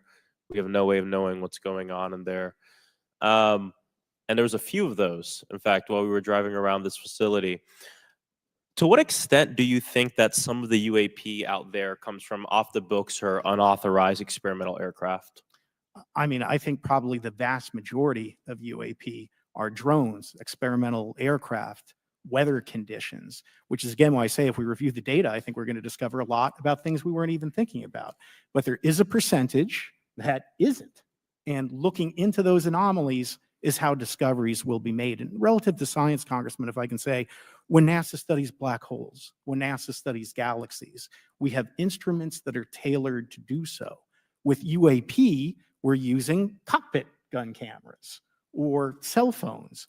We could never do good science with that. And let me tell you, the NASA budget is under pressure. We need to make sure that the Artemis program is funded fully. We need to beat China to the moon and maintain our presence in low Earth orbit. So NASA would need more money to do this, but I think tailored instruments that would look at UAP in the same way that we have tailored instruments to look at astronomical data is important to gathering valuable and uniform information. If we were studying black holes by using fighter cockpit cameras, we probably wouldn't know that much about black holes. 100%. Well, I think it's important that federal leaders take the necessary steps to ensure that UAP does not pose threats to the American public as well, and that we have the necessary budgets to collect this data so we can actually see what's going on. And I'm fully supportive of funding the Artemis mission. I think it's very important. Also, a personal note, the pilot is a frat brother of mine. He is a member of the Phi Beta Sigma Fraternity Incorporated, and so I would love to see my fraternity make it to the moon. But Redwire is building the cameras for Artemis, so we will take some pictures of your frat brother and get them. There we go. Thank you so much. I yield back. Thank you. I will now recognize Ms. Luna for 5 minutes of questioning. Mr. Elizondo, to your knowledge, can you name the country and around time frame that the first back engineered UAP program started? Ma'am, unfortunately, I would not be able to have that conversation in public. Can anyone on the panel name that? None of you? Okay. This next question is for Mr. Gallaudet. To your knowledge, have any USOs ever outpaced our submarines? Yes, ma'am. At what magnitude? I don't have the exact speed, but again, a witness came to me, a credible former submarine officer who observed it on sonar data. And this was in the 80s in the North Atlantic during a storm, and it outpaced his submarine by orders of magnitude. Are you aware of any hotspots that currently exist off our shores in North America? Not with sufficiently credible data, ma'am. Okay, we've heard reports of there potentially being hotspots, maybe entry and exit points. Have you heard of any of that? I have not, ma'am, but my colleague here, Mr. Elizondo, does discuss some USO activity that he's observed in certain DoD databases. Mr. Elizondo, in regards to these aircraft being piloted by whatever they might be, non-human biologics, would you agree that it's likely that they are being piloted by some mind-body connection? Ma'am, I think it is safe to presume here that they are being intelligently controlled because some cases seem to anticipate our maneuvers, and in other cases they seem to, I came across an email where the word "stalked" was used in a very secure email between Navy officers discussing their ships being pursued by a UAP. In our previous panel, we had Grush, and he had testified to say that some of these were interdimensional beings. Can you speak on that at all? Ma'am, I'm not qualified, certainly as a scientist or otherwise, to speculate points of origin. I looked at everything from a scientific perspective. So if you look at, for example, instantaneous acceleration, which was one of the observables of the program that I belong to, ATIP, the human body can withstand about 9 G forces for a short period of time before you suffer negative biological consequences, blackouts and ultimately redouts and even death. Comparison, our best technology, the F-16, which is one of this older platform, but one of our most highly maneuverable aircraft, manned aircraft, made by General Dynamics, can perform about 17 or 18 G forces before you start having structural failure, meaning that the airframe begins to disintegrate while you're flying. The vehicles we're talking about are performing in excess of 1,000, 2,000, 3,000 Gs. So are you, I guess, would it be safe to infer that they're living craft? You know, I'm not prepared at this point to state for the record, is something alive or not, because even that definition is hard. There was a time in science we thought that life required oxygen, and we now know that's not true. There are anaerobic bacteria that thrive in oxygen environments that lack oxygen. And so also the same with photosynthesis. When I was in college, I was told everything is derived from photosynthesis as a form of energy. In reality, that's not true. There are things that live off of chemosynthesis. So we're constantly having to reevaluate our understanding of what the definition of life is. Do any of you ever come across reports from people that claim to have firsthand experiences with these entities, whatever they might be, or these aircraft, and then as a result, whether or not they're religious, find that these things will automatically disappear? Anyone, and this is open to any of you on the panel. So just real quick, because I'm running out of time. Lou? Ma'am, I've always been a nuts and bolts kind of guy. When I was at ATIP, I was focusing more on the performance characteristics and less on the potential occupants. Okay, the reason I ask is because it seems like, just based on our conversations, that we've had people that say that there are good and bad of whatever these things are. And so my concern from a national security perspective is A, that true? B, are you guys hearing the reports of that? And C, I think moving forward in regards to technology, Mr. Gold, if you can answer this real quickly, some of these aircraft, it seems that they are operating off of energy that we don't currently have. But just yes or no, in your opinion, if we were able to obtain that, would that impact humanity for the better or negative? Would certainly save us some money on funding on Artemis. Definitely. And this is a national security issue, that if there is such technology out there, we're not the only country that might have access to it. We don't want to be on the wrong end of technological surprise. Okay. Thank you guys for your time. All right, thank you. I will now recognize Mr. Garcia for 5 minutes. Thank you, and I apologize for stepping out. My governor is here upstairs, so I'm trying to get in between meetings, so apologize for that. I want to just start by just asking everyone on the panel or witnesses, and I had a chance to read all the testimony before, but just to set the agenda, just if we can go down real briefly, do you believe, just for the record, that the federal government, any part of the federal government, is knowingly concealing evidence about UAPs from the public? Yes, sir. 100%. Yes. Yes. Thank you. I also want to just go down the line. I know many of you have already said this, but I just, for the record again, just briefly, what do you believe UAPs could be or are? Strong evidence that they are non-human, higher intelligence. I echo my colleague's comment, sir. Genuinely do not know. Don't know, but we must find out. Okay, thank you. I appreciate those answers, gentlemen. I think this is obviously another remarkable hearing with just really important information, so I thank all of you for answering the questions.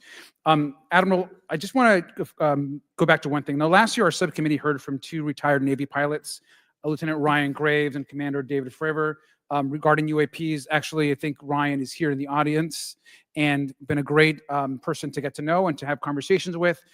He, of course, has been involved in the Safe Airspace for Americans Act with Chairman Graves, with Chairwoman Mace for UAP reporting by civilian aviation personnel.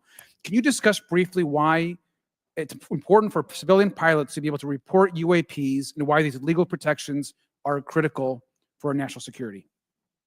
Yes, Congressman, thank you. And I did invite Ryan Graves is my guest, as I'm on his advisory board for the Americans for Safe Aerospace, and the legislation that you supported and introduced, I fully support as well. And I think it's important that more civilian pilots, commercial pilots report so we can better understand and learn and do research on UAP, as well as remove the stigma so more citizens report on what they observe. And also, it'll only contribute to aviation safety when we have a better understanding of where these UAP are, how they operate, and at what frequency and what capability level. So it's important for aviation safety, and it'll be important for moving science and research forward. Thank you, sir. And I just want to reiterate to my colleagues, I mean, this is a very bipartisan piece of legislation, and we just got to continue to get this through the Congress. And it's incredibly important that civilian pilots have the opportunity to safely report the UAPs that they are seeing or encountering in the air. And I can't express how critical this piece of what I believe is a larger collection of evidence and facts actually happened. We've been approached by pilots. I've talked to folks that have been engaged with our office and others, and there is still enormous stigma. And essentially, we don't have a system where folks are feeling free to be able to report what they're seeing. And so I just want to reiterate that that advocacy. Mr. Gold, in your testimony, you discuss NASA's aviation safety reporting system, a confidential, non-punitive reporting mechanism. In the Safe Airspace for Americans Act, we explicitly allow for civilian reporting, of course, of UAPs. Can you explain why the NASA task force recommended the use of the aviation safety reporting system?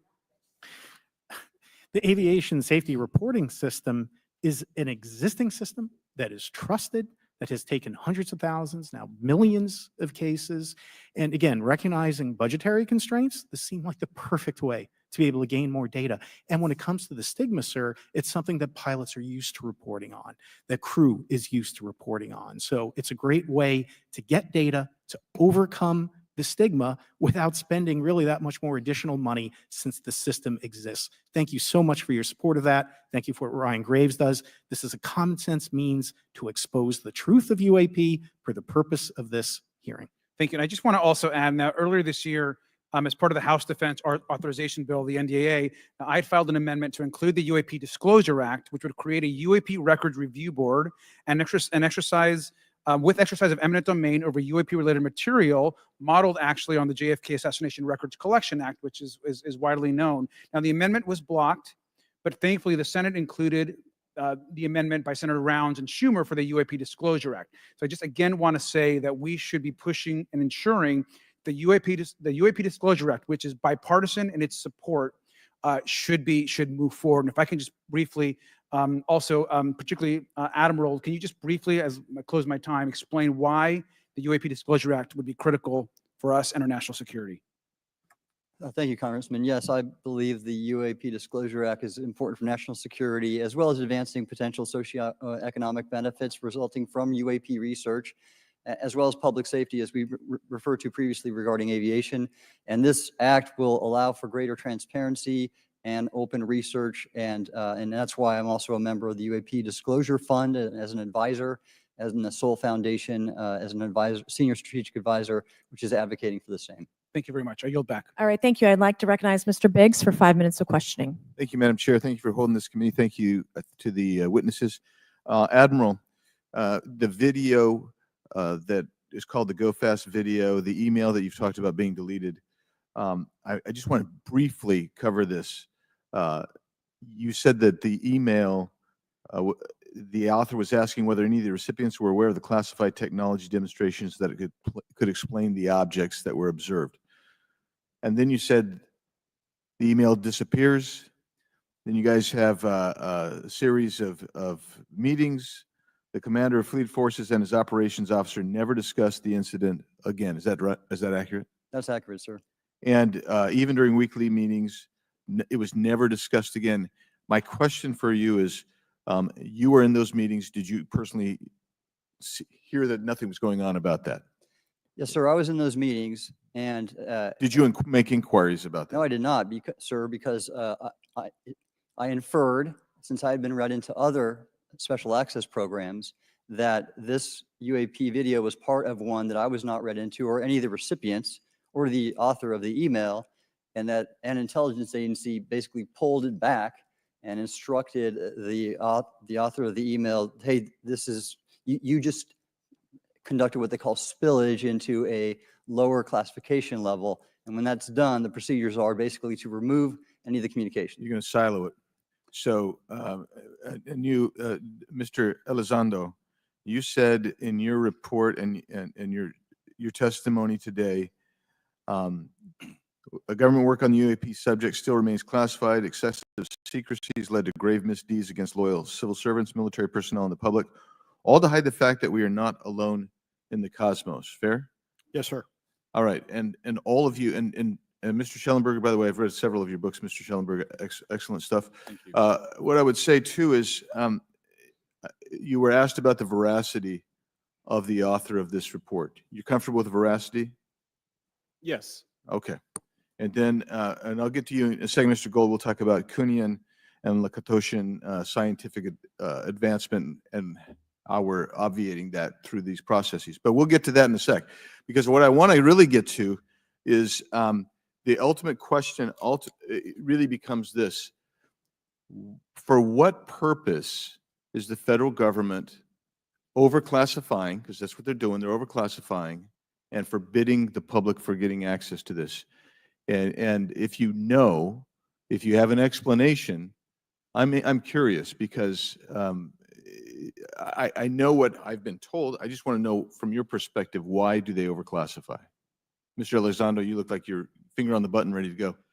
Yes, sir. Forgive me. I think there's several reasons. I think at the time when this reality became evident to the U.S. government, we were in the middle of the Cold War with then Soviet Union, and we did not want to tip our hands to what our knowledge base was on this topic. We did not want to broadcast that to the Cold War's long over. It is, sir. It is, sir. There's also then the philosophical argument that the Department of Defense and the intelligence community is solution oriented. And when you don't have answers, it's a really tough spot to be in. It's easier to be quiet and suppressed than if you don't have the answer. Indeed, sir. In fact, there's a very real example when we built the U-2 spy plane and flew it over then Russia, and we're taking reconnaissance. And when we first started flying the aircraft, it flew so high and so fast we thought they weren't tracking us. In reality, they were tracking every flight. It wasn't until the Russians could develop the SA-2 surface-to-air missile and successfully shoot them down. I would suggest to you also, along with Lakatos and Kuhn, you also have a problem with Kenneth Arrow's path dependence or increasing returns. That's one reason why they won't disclose it. It's too painful to admit. But I just want to read a couple things from Mr. Shellenberger's what he gave to us today, because I think this is interesting stuff, and I just want to convey this to you. On USG networks, there exists infrared footage of and imagery of a grouping of vessels engaged in SIGINT and massive collection at night in a specific area of the Pacific Ocean. This footage, which was in close proximity to the vessels, a large equilateral triangle UAP suddenly appears directly over the ships. These three bright points are seen at each bottom corner of the UAP, which is observed to slowly rotate on its horizontal axis. And he goes on to describe that. And I just want to read one more, and I'm doing this because I think it's interesting. This stuff is interesting as anything. So let's get this one here, right here. While performing a routine airspace surveillance and control mission in the Eastern Air Defense Sector, an F-22 fighter observed multiple UAP contacts at mission altitude. Moving to intercept, the F-22 pilot noted multiple metallic orbs slightly smaller than a sedan hovering in place. Upon vectoring towards the UAPs, a smaller formation of the metallic orbs accelerated at rapid speed towards the F-22, which was unable to establish radar locks on the presumed hostile UAPs. The F-22 broke trajectory and attempted to evade, but was intercepted and boxed in by approximately 3 to 6 UAPs. And then I'll leave that there, but because I just have no more time left. Well, she's not looking. So let's just get into let's get into part of this. I thought I would be saved by the bell. No. Let's talk about Kuhnian, Lakatoshian type of scientific development, and the problem that we have here is you have institutional blockage of what would be normal development of scientific ideas. And if you want to expand that, Mr. Gold. We're over time, so be very fast, please. I'll just say I'm a recovering attorney, so please take it easy on the science. But all breakthroughs have been heretical at first, And that's the challenge that we face, particularly with something as extraordinary as this, which is why gathering the data is so important. And I'll just end by saying, by the way, the overclassification of material is in no way limited to UAP. That is occurring throughout the government, as well as the inability to get people classifications in a timely and efficient manner, and then to have those classifications be broad enough to be useful. So this is a larger issue that I hope that Congress will look at. Thank you. Thank you, Mr. Biggs. I've been generous. All right, Mr. Burleson, I'll recognize you for 5 minutes of questions, please. Thank you, Madam Chair. Mr. Elizondo, does any branch of the United States government or defense contractors possess technology? Sir, there's documentation that I believe was submitted for the record that was approved for release by the U.S. Pentagon, by the Department of Defense Office of Pre-Publication Security Review. And it states one of the reasons why my predecessor program, OSAP, was trying to collect material of unknown origin. Was it successfully collected? It was not. What happened is that there was an aerospace contract company that requested to divest itself of the material that was collected in 1950s. Right. Unfortunately, that didn't actually occur. So let's dive into that. That's the Bigelow Aerospace, correct? So Yes, sir. There was a journalist, Christopher Sharp, who said that there was a transfer between Lockheed Martin, Bigelow Aerospace, and the CIA allegedly blocked this. Can you describe that? What I can say is that it was blocked. Why it was blocked, I can only surmise. I was part of some conversations later on with some of those contract personnel where they had told all of us that is accurate. What we required was a memo from the Secretary of the Air Force in order to make that complete, and that never occurred. And so when Secretary Mattis became Secretary of Defense, I decided it would be appropriate for me to try to receive a memo from him as SecDef, as Secretary of Defense, if we could not get a memo from the Secretary of the Air Force to transfer that material. So if that material exists today, who's in possession? Sir, I wouldn't be able to have that conversation in an open hearing. We'd probably have to have that. Okay, my question to you then is, if we were in a secure setting, if we were in a SCIF, would you be able to provide or get access to something, whether it's visuals or material that we could put our hands on, or biologics that would convince me, that would show me that we have non-human origins? Sir, that decision would not be mine. That would be to the gatekeeper still in the U.S. government. And who would we, so if you were in our shoes, where would you go from here? How would you get that information? A lot of times we just don't know who to ask because we don't know where to go next. So if you were in our shoes, where would you go? Well, I prefer to answer that question in a closed session. However, we established Aero for that very purpose. And unfortunately, under its previous leadership, it failed. So one would hope that they would have the authorities necessary to do that. Let's hope that this new iteration of leadership will be successful. In the discussions, it's simply about material, or is there discussion about it was previously testified that there was biologics that were collected. Are you aware of any of that? I am, sir, aware of the reporting that biologics have been recovered. Again, my focus was more nuts and bolts, looking at the physical aspects of these phenomenon, how they interacted around military equities and nuclear equities. So I'm certainly not a medical expert. I would not be able to probably provide you a whole lot of value in that simply because I don't have the expertise. But was anything described as that we have possession of bodies? Yes, yes. We have is it multiple types of creatures, or? Sir, I couldn't answer that. I can tell you anecdotally that it was discussed quite a bit when I was at the Pentagon. The problem is the supposed collection of these biological samples occurred before my time, in fact, before I was even born. And was this part of the Lockheed Martin discussion, or was this the biologics is a completely separate?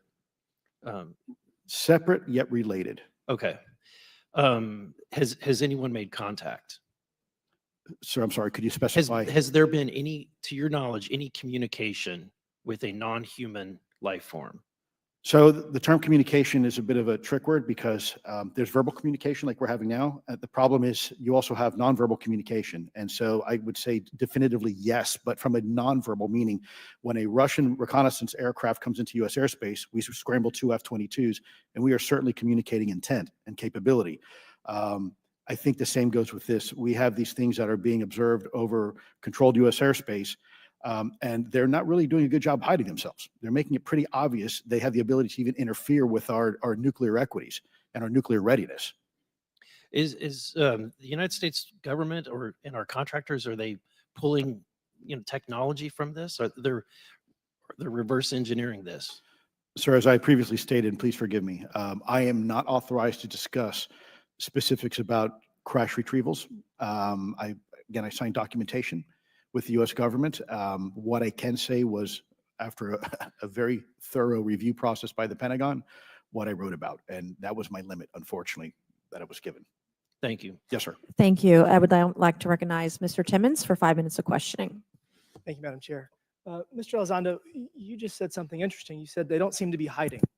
They don't seem to be hiding. The UAP sightings are becoming increasingly brash, if you will. And, we've been hearing about these for years, but they've generally been isolated and not as consistent and over critical military installations. Would you say that's fair? Is this becoming increasingly often? Is it happening more and more? Great question, sir. Let me see if I can answer this for you.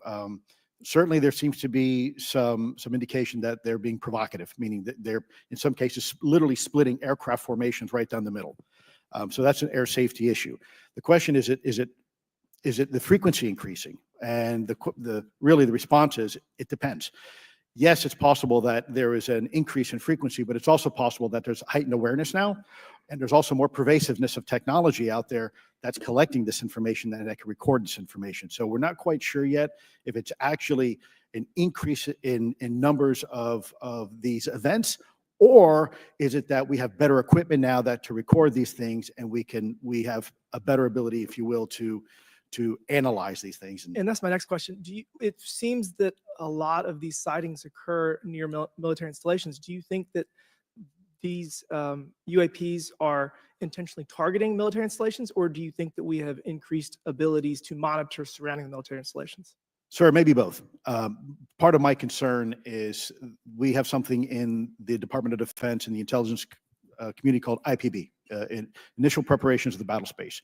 And we use equities like ISR, intelligence, surveillance, and reconnaissance, and other type of equities and technologies to prep the battle space.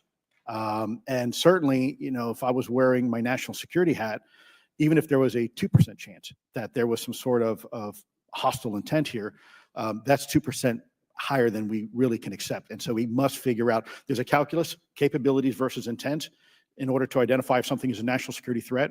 We've seen some of the capabilities, yet we have no idea the intent. And so this is why this discussion is somewhat, I think, problematic from a governmental perspective, because we have no idea. Sure, thank you. Mr. Shellenberger, you're particularly familiar with the Langley Air Force Base incident a year ago? Are you familiar? Just from what I read in the Just news. from what you've read? Yeah. I would imagine a large percentage of the American population became aware of that with the Wall Street Journal article. Would you agree with that? Yes. And were you aware of that incident prior to the Wall Street Journal article? No. To the rest of the panel, was the Wall Street Journal article the first time that y'all were made aware of what was essentially an over 2-week UAP frenzy over Langley Air Force Base? Were y'all aware of this prior to the Wall Street Journal article? Anybody? Show of hands. Yes, sir. Dr. Gallaudet, could you give me how did you become aware of it? A colleague of mine who I referenced previously, Chris Mellon, he wrote an extensive article about this, that there were other incursions of drones over Langley before this, as well as many, many military installations over the last 5 decades. And it's my understanding that there's been an ever increasing in number, and I'm trying to think how to say this because I wear 2 different hats. I'm still in the Air Force. So, I mean, it seems that they're becoming increasingly brash. And the question that we really have to figure out is it China or is it non-human? And I think that's the biggest question the American people want to know. If it's China, it's scary because they have a lot of technology that we cannot explain. And if it's non-human, that's scary because we don't know the intent. Would you say that's fair? Yes, Congressman. And in fact, I really believe that we should use this hearing as a catalyst to improve and bolster our air defense capabilities and our maritime domain awareness capabilities, because obviously there are holes in it, whether it be UAP of non-HI direction or NHI direction, or like as you say, sir, China or any other adversary. Are you all aware of any task force at the Pentagon or in the national security apparatus that's trying to assess the answer to that question? At the current moment, sir, no, but this is a great point. From 2020 to 2022, there was a UAP task force in the DoD succeeding where Mr. Elizondo worked, led by Jay Stratton, who had the first comprehensive whole of government approach to UAP, which involved pathways to declassification and to increase transparency, as well as assessing the national security risks of UAP. This was a really well-established approach, and we have all advocated that something like it return. I'm running out of time. The last thing is that we need authorities. The law enforcement, military do not have authorities to actually engage, and Congress needs to act to give those authorities to local law enforcement and the military so they have clear guidelines on how to assess these issues going forward. I yield back. Thank you. Thank you. I'd like to recognize Ms. Boebert for 5 minutes of questioning. Thank you, Madam Chair. Now that we have all been cautioned in this committee hearing that the mention of Pentagon's Immaculate Constellation program could put us on a list, well, I already find myself on many lists, I'm sure. So I speak my mind often, so why not just keep going with it? May as well just go all out and say it. The earth is flat, birds are government drones, and we've never set foot on the moon, and Joe Biden received 81 million votes in the 2020 election. So let's just see how many lists we could get on here today.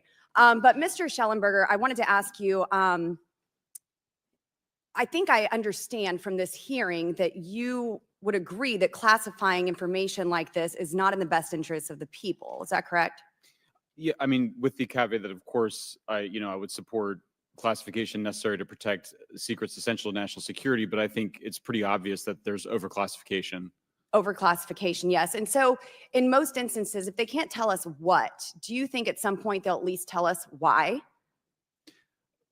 President-elect Trump has repeatedly committed to greater transparency, both on the UAP issue, on JFK files, on COVID origins, and many other things. So I think that we need to make sure that the next administration is held accountable for that. Agreed. And this is for all four of you. Yes or no, please. I have many questions I want to get to. Are there any known instances of recovered materials or technologies that are not of human origin and maybe connected to any advanced bioscience defense programs within the USG? I don't know. I wouldn't be able to answer that, ma'am. I don't know. I don't know. Okay, so there are rumors that have come up to the Hill of a secretive project within the Department of Defense involving the manipulation of human genetics with what is described as non-human genetic material, potentially for the enhancement of human capabilities, hybrids. Are any of you familiar with that? Yes or no? No, ma'am. I am not, ma'am. I'm not. No, ma'am. Okay, I would like to know with Immaculate Constellation, how does this relate to UAP activities, Mr. Shellenberger, in oceanic environments? Are there any instances where the Navy or other maritime forces have encountered UAPs that could not be explained by known technology or natural phenomena? Yeah, the Immaculate Constellation covers both terrestrial and oceanic, and there's actually a number of cases described in the report that occur in the ocean. And do you believe that there is a concerted effort by the Pentagon to keep Congress out of the loop regarding these UAP activities, specifically in our waters? Yes. I think it's about 5% of our ocean that's actually been studied in detail by man, and we've studied more of space than we had of our own oceans. And so are there any accounts of UAPs emerging from or submerging into our water, which could indicate a base or presence beneath the ocean's surface? I don't know about a base, but as I mentioned, I had a different source entirely describe this pretty extraordinary footage that exists of orbs, of an orb coming out of the ocean and being met by another orb. Some would say that there's multiple hotspots where we see frequent activity. So in your investigations, have you come across any data or visual evidence like sonar readings or underwater footage of these UAPs? I have not beyond what's in the report. You've written about UAPs not only in the air but in underwater. Are there any specifics on what you've learned about the UAP activity in our oceans? Particularly, have you spoken with sources who have provided any evidence or eyewitness accounts of these UAPs interacting with our naval forces or being detected by our underwater surveillance systems? Nothing beyond what's in the report and then the specific case that I mentioned with the orb. So this report says it all. There's no other information that we are aware of regarding the activity within our waters. I have other sources that have told me that have shared a significant amount of information, but they're not comfortable with me sharing it at this point. Okay. Are there any technological capabilities observed in these oceanic UAPs that seem to defy our current understanding of physics or our engineering capabilities? It seems like they all do. Yes, I would agree with that. My time is up, but I do appreciate your bravery, your courage for coming here and speaking today. And seems like there's still some questions that we need answers to, and we will not relent until we get those to the American people. Thank you all. Thank you. I move to allow myself and the ranking member 5 additional minutes for questions without objection, so ordered. Mr. Elizondo, were you read into the Immaculate Constellation program? I would not be authorized to confirm nor deny the existence of any ongoing or past program, especially as it relates to a special access program, either by name or trigraph. Okay, and then does the U.S. government or private contractors, do they work with other foreign countries, China, for example, to exchange data, quote from a source, that intelligence data about UAP? Let me see if I can answer that a little bit more generally, ma'am, if I may. We do have foreign material exploitation programs. That is something that is widely known, and that term itself is unclassified. How exactly that works becomes a bit sensitive. The discussion we could certainly have in a closed session if you like. We do work with international partners and allies quite often, not just in military exercises and workups, but in other intelligence efforts as well. In terms of material that's given to private contractors, is certain material given to certain contractors because of their experience? So for example, if it's related to submerged and undersea propulsion, would it go to a general contractor like General Dynamics? Yes, ma'am, absolutely correct. Different contractors have different levels of expertise. What's Lockheed's expertise? Aerospace, ma'am. In the UAP space, that's all that they wouldn't do submerged. No, I didn't say that, ma'am. Okay.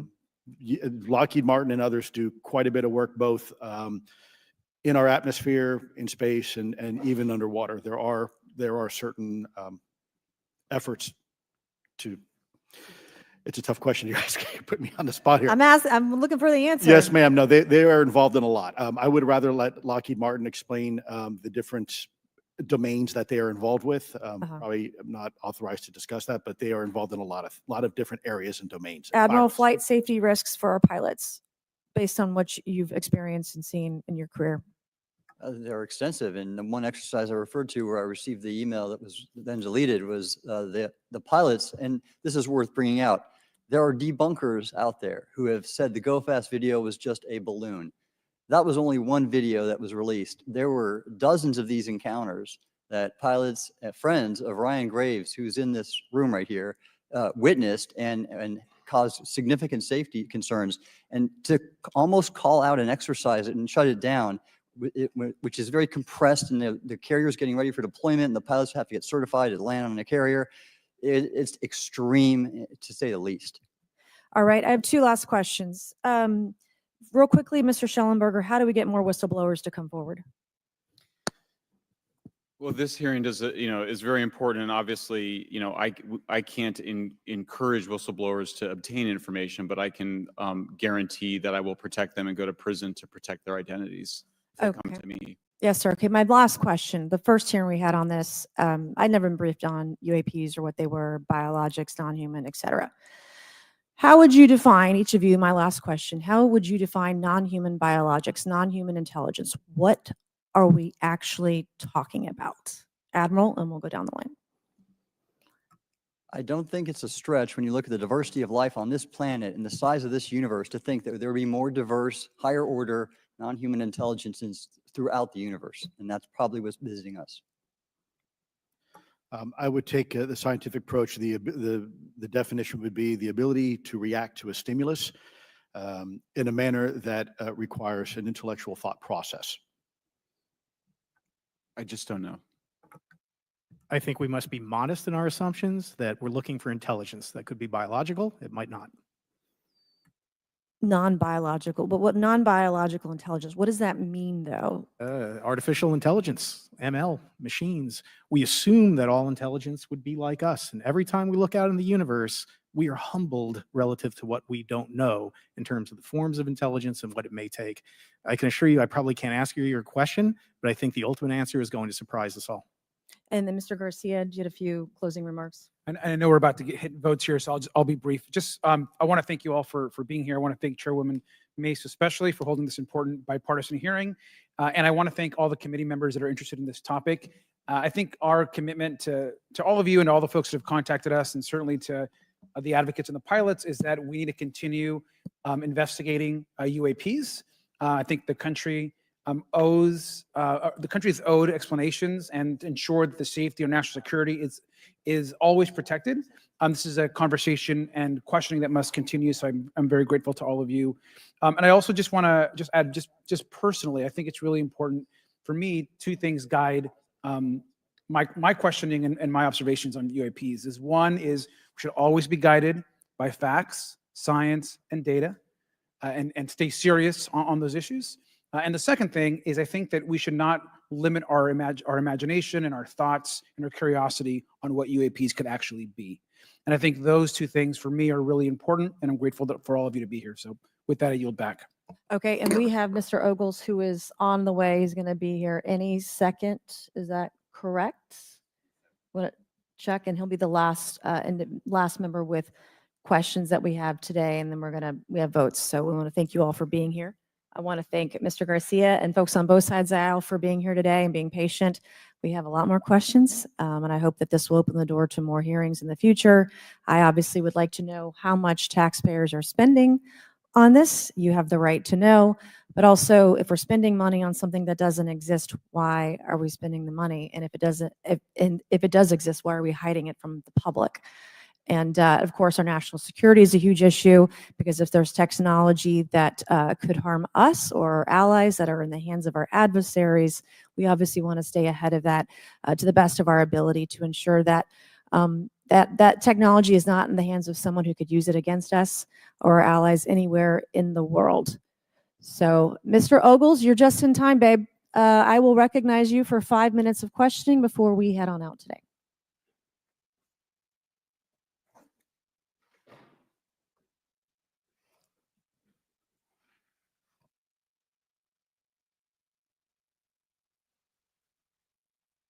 Well, thank you all for being here, and Madam Chairwoman, I out of breath because I sprinted to get here, but this is an important hearing. I think we all know that there's something going on. Mr. Elizondo, based on your knowledge of UAP sightings, do you believe it's fair to say that they are especially common near nuclear sites? Yes, sir. Mr. Congressman, I absolutely am convinced of that, as are my colleagues inside the government. And the reason why I pose that question, and this has been one of my talking points from the beginning, is, Oak Ridge is in Tennessee. The so-called weather balloon that drifted, that we now know was controlled, it passed near Oak Ridge. It obviously is a sensitive site, both of interest to our adversaries and to whatever else this is. Because we know that at military installations, at sensitive locations, such as nuclear facilities, that we're seeing this take place. So the question is what is it? Do you believe they've caused an irregular activity, and why might they be interested in those sites? Sir, in some cases, it's actually regular activity. You'd be surprised. There's actually documentation right now that's been submitted. It's not just Oak Ridge. It's Savannah River Site, SRS. It's also Los Alamos. A lot of our sensitive R&D locations appear to be under some sort of surveillance and monitoring. Why? Well, because a lot of innovation comes out of those areas, a lot of new technologies, a lot of, if you will, disruptive technologies that we use for our national defense originates out of those locations, and advanced concepts in physics as well. So if I was doing any type of reconnaissance, even on a foreign adversary, that's a great target to start with. Sure, and again, this has been one of my talking points. I do have questions. What role might the Department of Energy or its subsidiaries or affiliates have in this type of technology, or possessing this type of technology, whether it's ours or others? Mr. Gallaudet, I think your testimony has been pretty clear, but would you please reiterate that? Do you believe UAPs pose a threat to pilots? Excuse me. Yes, sir.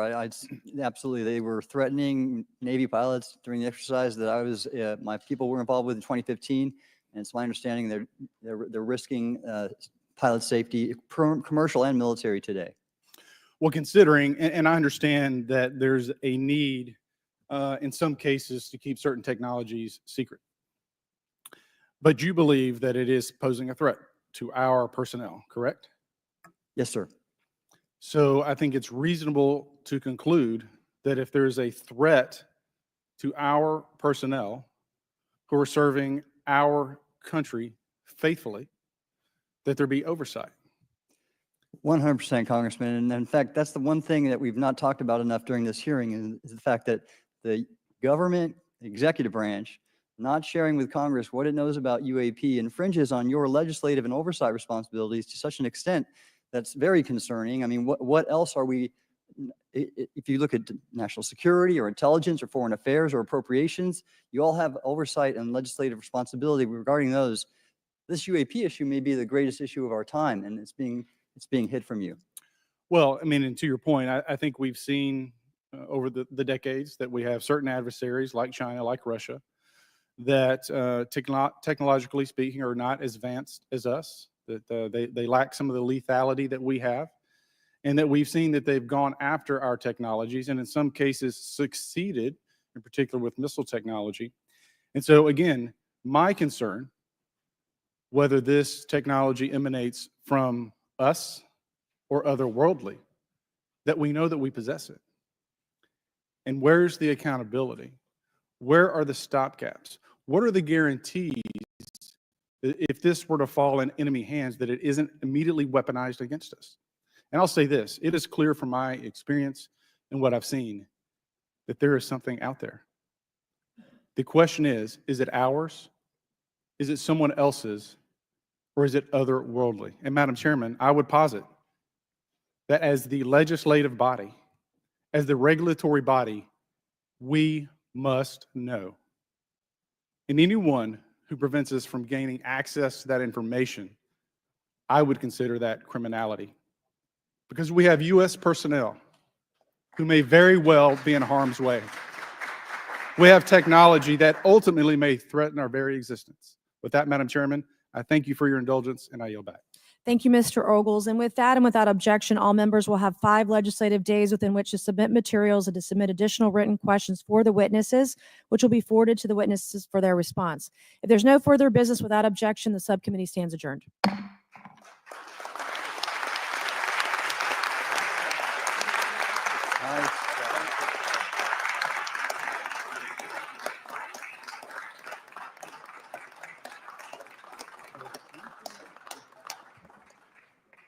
Well done, sir. Thank you. That was a Literally. nice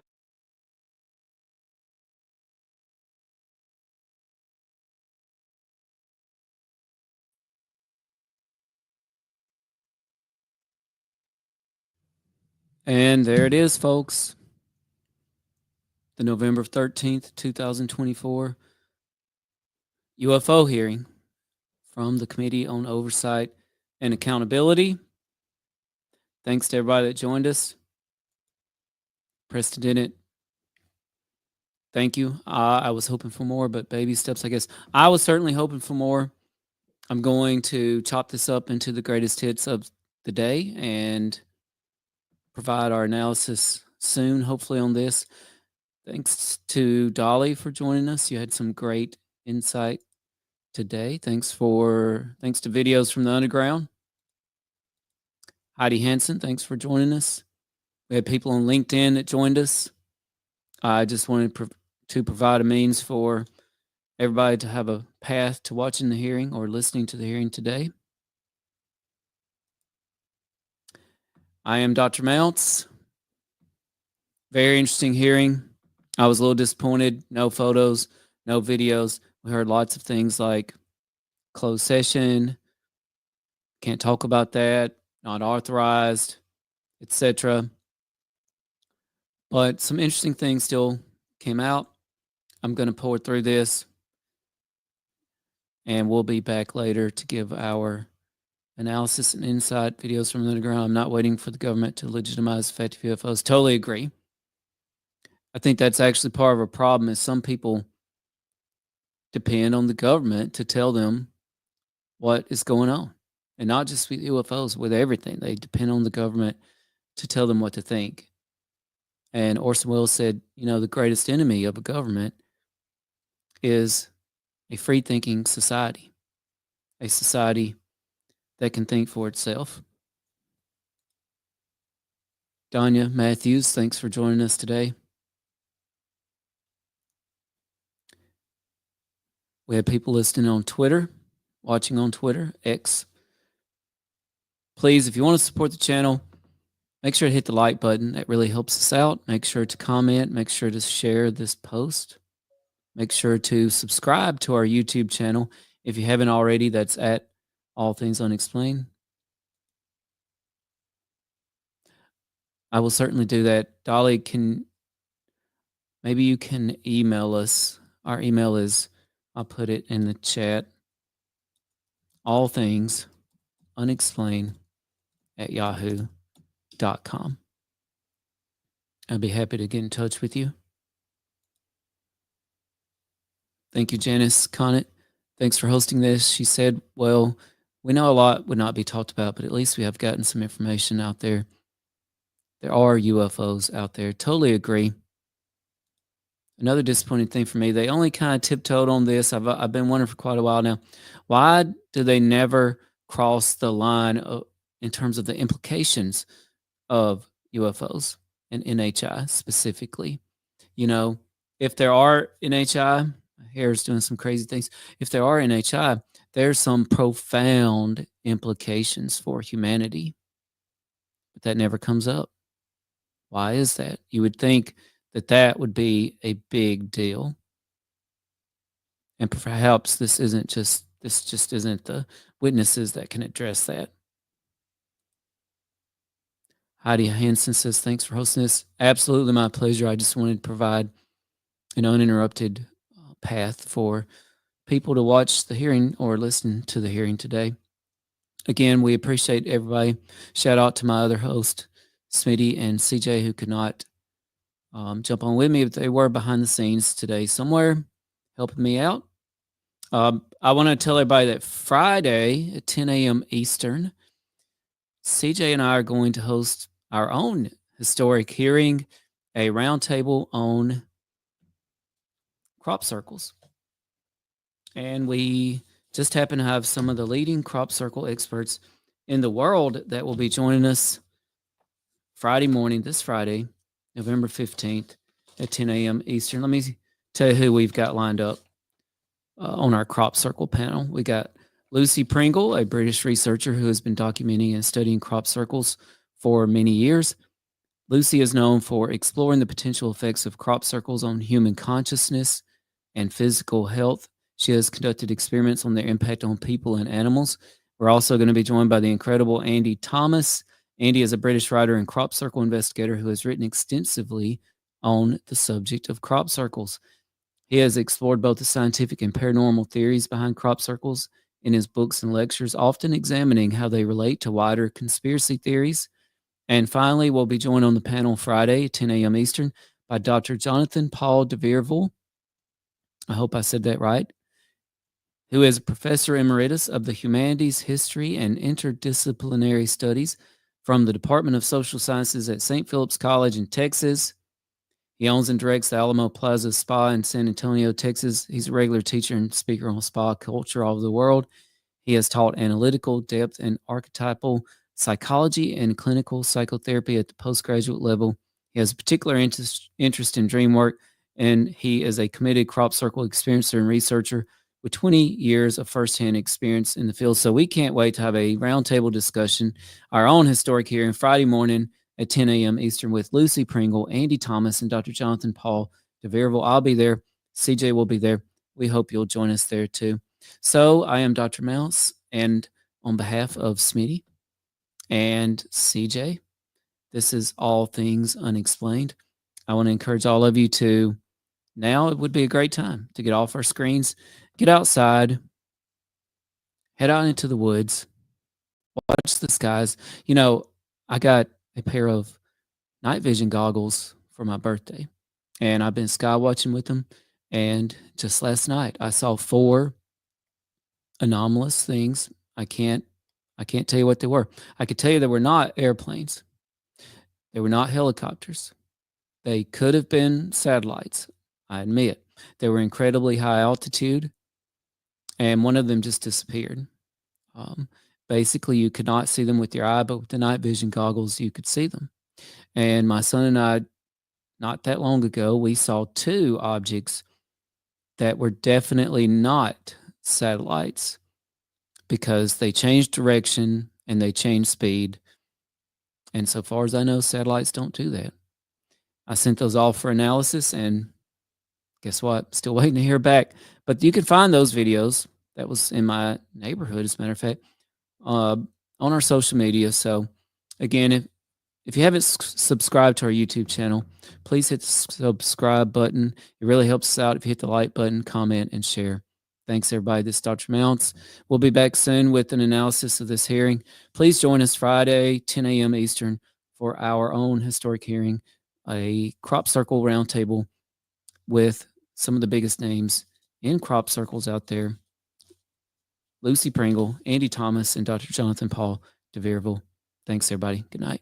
Oh, and by the way, I wanted to say, while you're out there in the woods, you might not find Bigfoot. While you're sky watching, you might not see UFO, but you might find something even more important. You might find yourself out there. Thanks, everybody.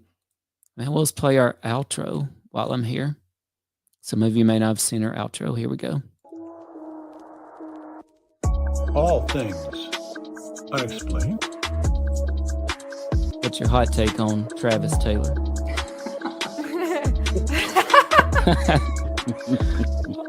I've got an exclusive for you guys if you want it about the Alaska. We do. Okay. Dr. Taylor was revealed to be the chief scientist of the UAP task force with the Pentagon. So some of that, I think, sir, will save for closed session. All Things Unexplained is free to watch on YouTube and listen to wherever you get your podcasts. If you would like to support our show, you can visit our YouTube store. Additionally, you can find us on Venmo under All Things Unexplained. Be sure to check out our website, allthingsunexplained.com. All proceeds from the sales of Dr. Mounts' books on Amazon and Audible also go straight to our show.